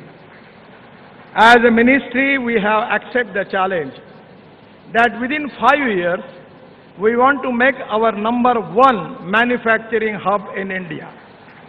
Already in Andhra Pradesh there are a lot of brands, automobile brands. They have their manufacturing plant already here. Now we are electric vehicle, electric car, electric scooter, electric truck. Even in the expo, the heavy equipment machinery companies have developed all their big machine on electric. Now they are developing on CNG, hybrid with diesel, also developing with hydrogen. So I feel that this is to be the future. I am really happy that Andhra Pradesh government is encouraging the e-vehicle manufacturing industry. At the same time, when automobile industry were targeted to take it up to 15 lakh crore, there is a huge opportunity for investment in this sector in Andhra Pradesh. This is the sector which is already create 4.5 crore jobs in the country. This is the sector which is giving maximum tax revenue at the form of GST to the state government and central government. This is the industry which have maximum export, and already when ancillary industry is already developed, it creates more jobs. My request to Honorable Chief Minister that presently we have 21 lakh electric vehicles. Everywhere there is a waiting list now. The people are coming to me that please give your letter that we want e-vehicle. My suggestion to Honorable Chief Minister that we need to increase the production. 2 days before I inaugurate scrapping center of Tata Motor, the MD was with me and I suggest him that you should increase your manufacturing capacity 100 times more because the market is very big. And today, once upon a time, the cost of lithium-ion battery was $150 per hour. But now it comes to $115. And I am confident that within due course of time, it will come to $100. Then the petrol vehicle cost and electric vehicle cost will be the same. And this is to be most important thing that hydrogen and electric is the fuel for the future. Presently, we have the import of 16 lakh crores of fossil fuel and pollution is a big concern. So today, the automobile cluster is the huge potential and our already government has given a lot of incentives to the automobile industries for semiconductors and other things. This is the sector where there is a huge potential and Andhra Pradesh has got all potential and 100% I am confident that state government will take the advantage of this, all the facilities. Regarding the battery technology, aluminum ion, zinc ion, sodium ion, lithium ion, we have developed now aluminum air technology. The most important thing is public transport. I know that everywhere in the state corporation are not in good position. Horn छोड़कर सब बचता है उसमें. That is the situation. So we have just decided this is a very, very economic model that is based on the London transport model. We have received the tender for 5,000 buses. The cost coming for AC bus 41 rupees per kilometer and for non-AC bus 39 rupees per kilometer. And the best in Mumbai running their bus, diesel bus, the cost is coming 115 rupees per kilometer. We don't need any investment from the state government. Now we are making a model by which escrow account will be there and the operator will be purchased the buses. And my idea is to at least encourage public transport in India. I just got opportunity to launch a sleeper coach bus of Volvo in Bangalore. Now they are making business class bus. We need to discourage the people to take their own car. And the public transport is very important. We want to support this proposal and we are planning scheme for that where state government don't need to invest anything, but we can give you new electric buses and it can resolve the problem. We can reduce the ticket rate also and we will give the air condition facility to the people.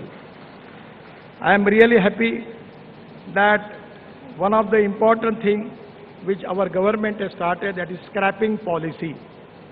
The 15 years completed vehicle in government, we have already taken decision it is mandatory. And the finance minister has declared a special scheme by which if the state government want to scrap their vehicle, there is also an incentive and scheme for that. Now we have a big automobile industry. We have to make the import of aluminium, copper, steel, rubber and plastic. So this is the energy, that two important philosophy, waste to wealth. So this wealth can be used for development of wealth. I always talk to people about the two philosophies. One is knowledge, innovation, entrepreneurship, science, technology, research, skilled and successful practices. We name it as knowledge, and conversion of knowledge into wealth is the future. The futuristic technology is very important for the state government and central government to access. And the other important philosophy is no one is West. No material is West, no person is West. It is depending upon the appropriate leadership, it is depending upon the appropriate technology that you can convert West into wealth. We are adding 50% rubber powder in bitumen. Now we are making bitumen from rice straw. Bitumen, bio-bitumen and biochar. So there are a lot of things. We are making bioethanol. Now we are allowing farmer to make ethanol from broken rice, from food grains, from bamboo. And there is a huge potential because our import is of 16 lakh crore. Really, it is a game changer. In due course of time, many companies are ready to launch their flex engines. Already Bajaj, TVS and Hero have already launched flex engine scooters. And now the automobile company like Toyota, like their Camry model, they are going to launch their model where 100% bioethanol will be used and it will create 40% electricity. Then the cost of petrol will come to 25 rupees per liter. So that is the reason it is import substitute, cost effective, pollution free and indigenous. My request to Honorable Chief Minister to please consider and encourage this. Regarding this scrapping also, every district, they can start 3 to 4 stations where already the scrapping is started. Already big companies have already started 25 units in India. And I feel that it can be a great opportunity. I am really happy that Andhra Pradesh is developing, and that is one of the reasons that Andhra Pradesh has got the potential of water, power, transport and communication. When I was minister, I got opportunity to construct Polavaram irrigation project as a water resources minister. Water is a very crucial issue, and now today the water, power, transport and communication is available. A full support from the central government for development of Andhra Pradesh is there under the leadership of Modi ji, and at the same time I am happy that the state is progressive. One of the important demands from the Chief Minister is with me, that is the making of 6-lane Vizag Port Highway and NH16 near Bhogapuram. The length is 55 km, cost is 6,300 crore, and state is going to contribute for land and giving me some concession I already request the Chief Minister and the Chief Secretary. They have given me the letter and also 157 acres of land for multimodal logistic park they are giving. From my ministry, I am sanctioned this important project, which is very important for Andhra Pradesh and dream project of Honorable Chief Minister. Many times he requests me about this proposal. Today I am happy that we are sanctioning this project. Once again, my best luck to development of Andhra Pradesh and people of Andhra. Thank you very much. Namaskar.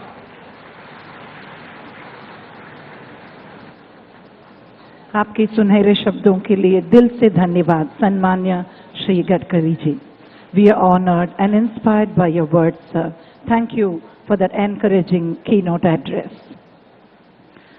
For the pleasant task of proposing the vote of thanks, it's a pleasure to now invite Special Chief Secretary, Industries and Commerce and Infrastructure and Investment, Government of Andhra Pradesh, Shri R. Karikal Valaven Garu. Welcome, sir. Honorable Chief Minister, Honorable Union Minister, Honorable State Cabinet Ministers, distinguished guests on the staya, distinguished guests of the stage, respected ambassadors, Your Excellencies, the country industry delegations, industry leaders, friends from the media, ladies and gentlemen, good afternoon to all of you. So on behalf of the people of Andhra Pradesh and on behalf of the state of Andhra Pradesh, I would like to thank our Honorable Chief Minister for giving us this opportunity to conduct such a big event, a Global Investor Summit by the state itself, to build a strong foundation of economic development for the welfare of its people and guiding us on this journey to build the state as a preferred global destination for the decades to come. Under the Honorable Chief Minister's leadership, the government has taken numerous steps to enable rapid economic growth by ensuring stable governance and hassle-free business environment. At present, 88 projects are under active implementation with a total investment of 2,35,000 crores, with a potential to create employment of 2,37,000 persons.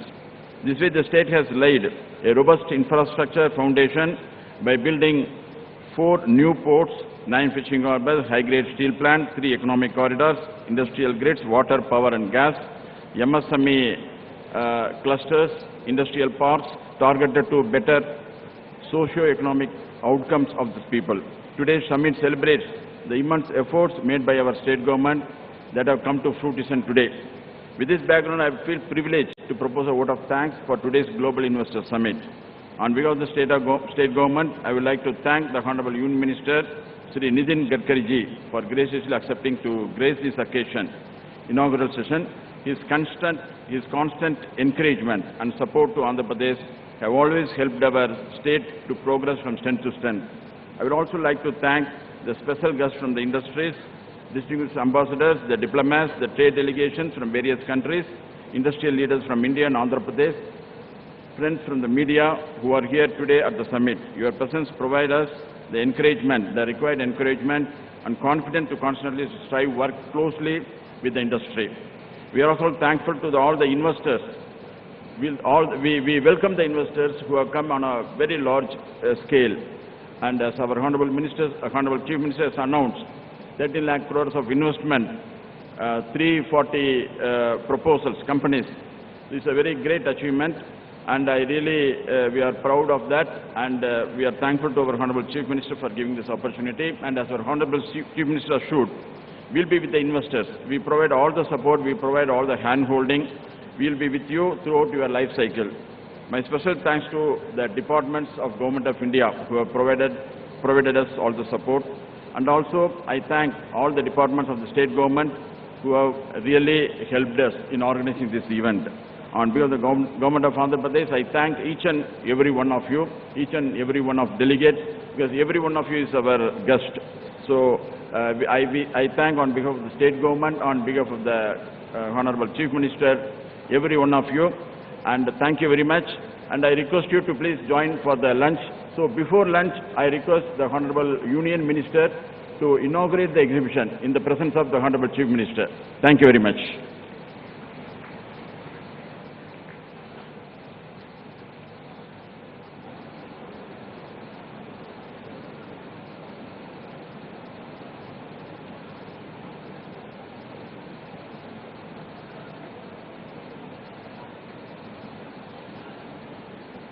Thank you, sir.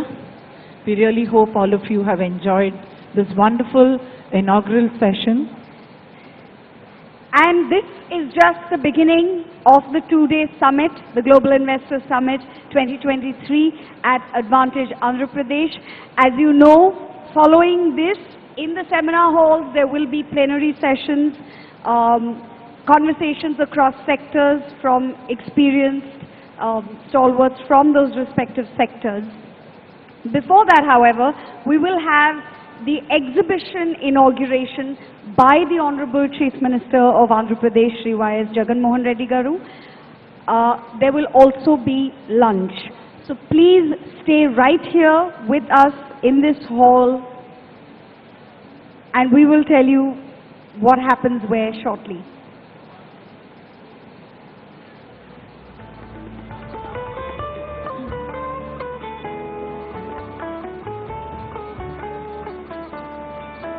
We thank our honorable dignitaries on the dais for this wonderful inaugural session.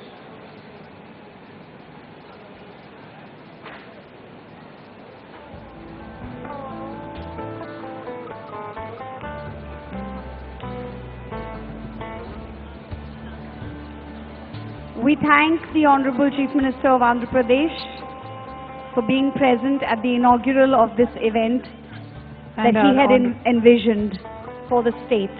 And he is now headed to the inauguration. Gauravniyulu Mukhyamantri Garu, Shri Y.S. Jagan Mohan Reddy Garu, exhibition inauguration tarafki bayaldereru. Meerandaru kuda please join avandi. We thank our Union Minister for being present here for this wonderful inaugural session. Now, the exhibition will be inaugurated. We request you all to be part of that event as well. The exhibition inauguration is to the stage left, which would mean your right, the right-hand side for the audience, and stage left.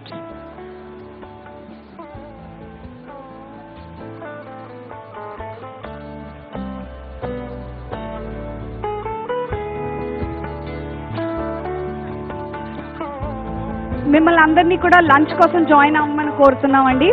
So there will be, we request all of you to also join us for lunch after the exhibition inauguration. For the honorable state ministers, MPs, ambassadors, consul generals and senior bureaucrats, lunch will be served to the stage left. Also for those members sitting on the dais, lunch will be served to the stage left in the same direction as the exhibition inauguration. For all VIPs and delegates, I request you to proceed for lunch to the stage right, through the exit from the stage right, that is your left hand side. I will repeat, all dignitaries on the dais, honorable ministers of state, members of parliament, ambassadors and consul generals are requested to join us for lunch through the exit to the stage left, which would be your right, and all VIPs and delegates are requested to join us for lunch to the stage right. We hope you enjoy your lunch and will be joining us at the session at the various halls. Do join us in the plenary sessions after lunch and after the exhibition inaugural. Thank you very much. Thank you. Namaste.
मुद्दत में वो फिर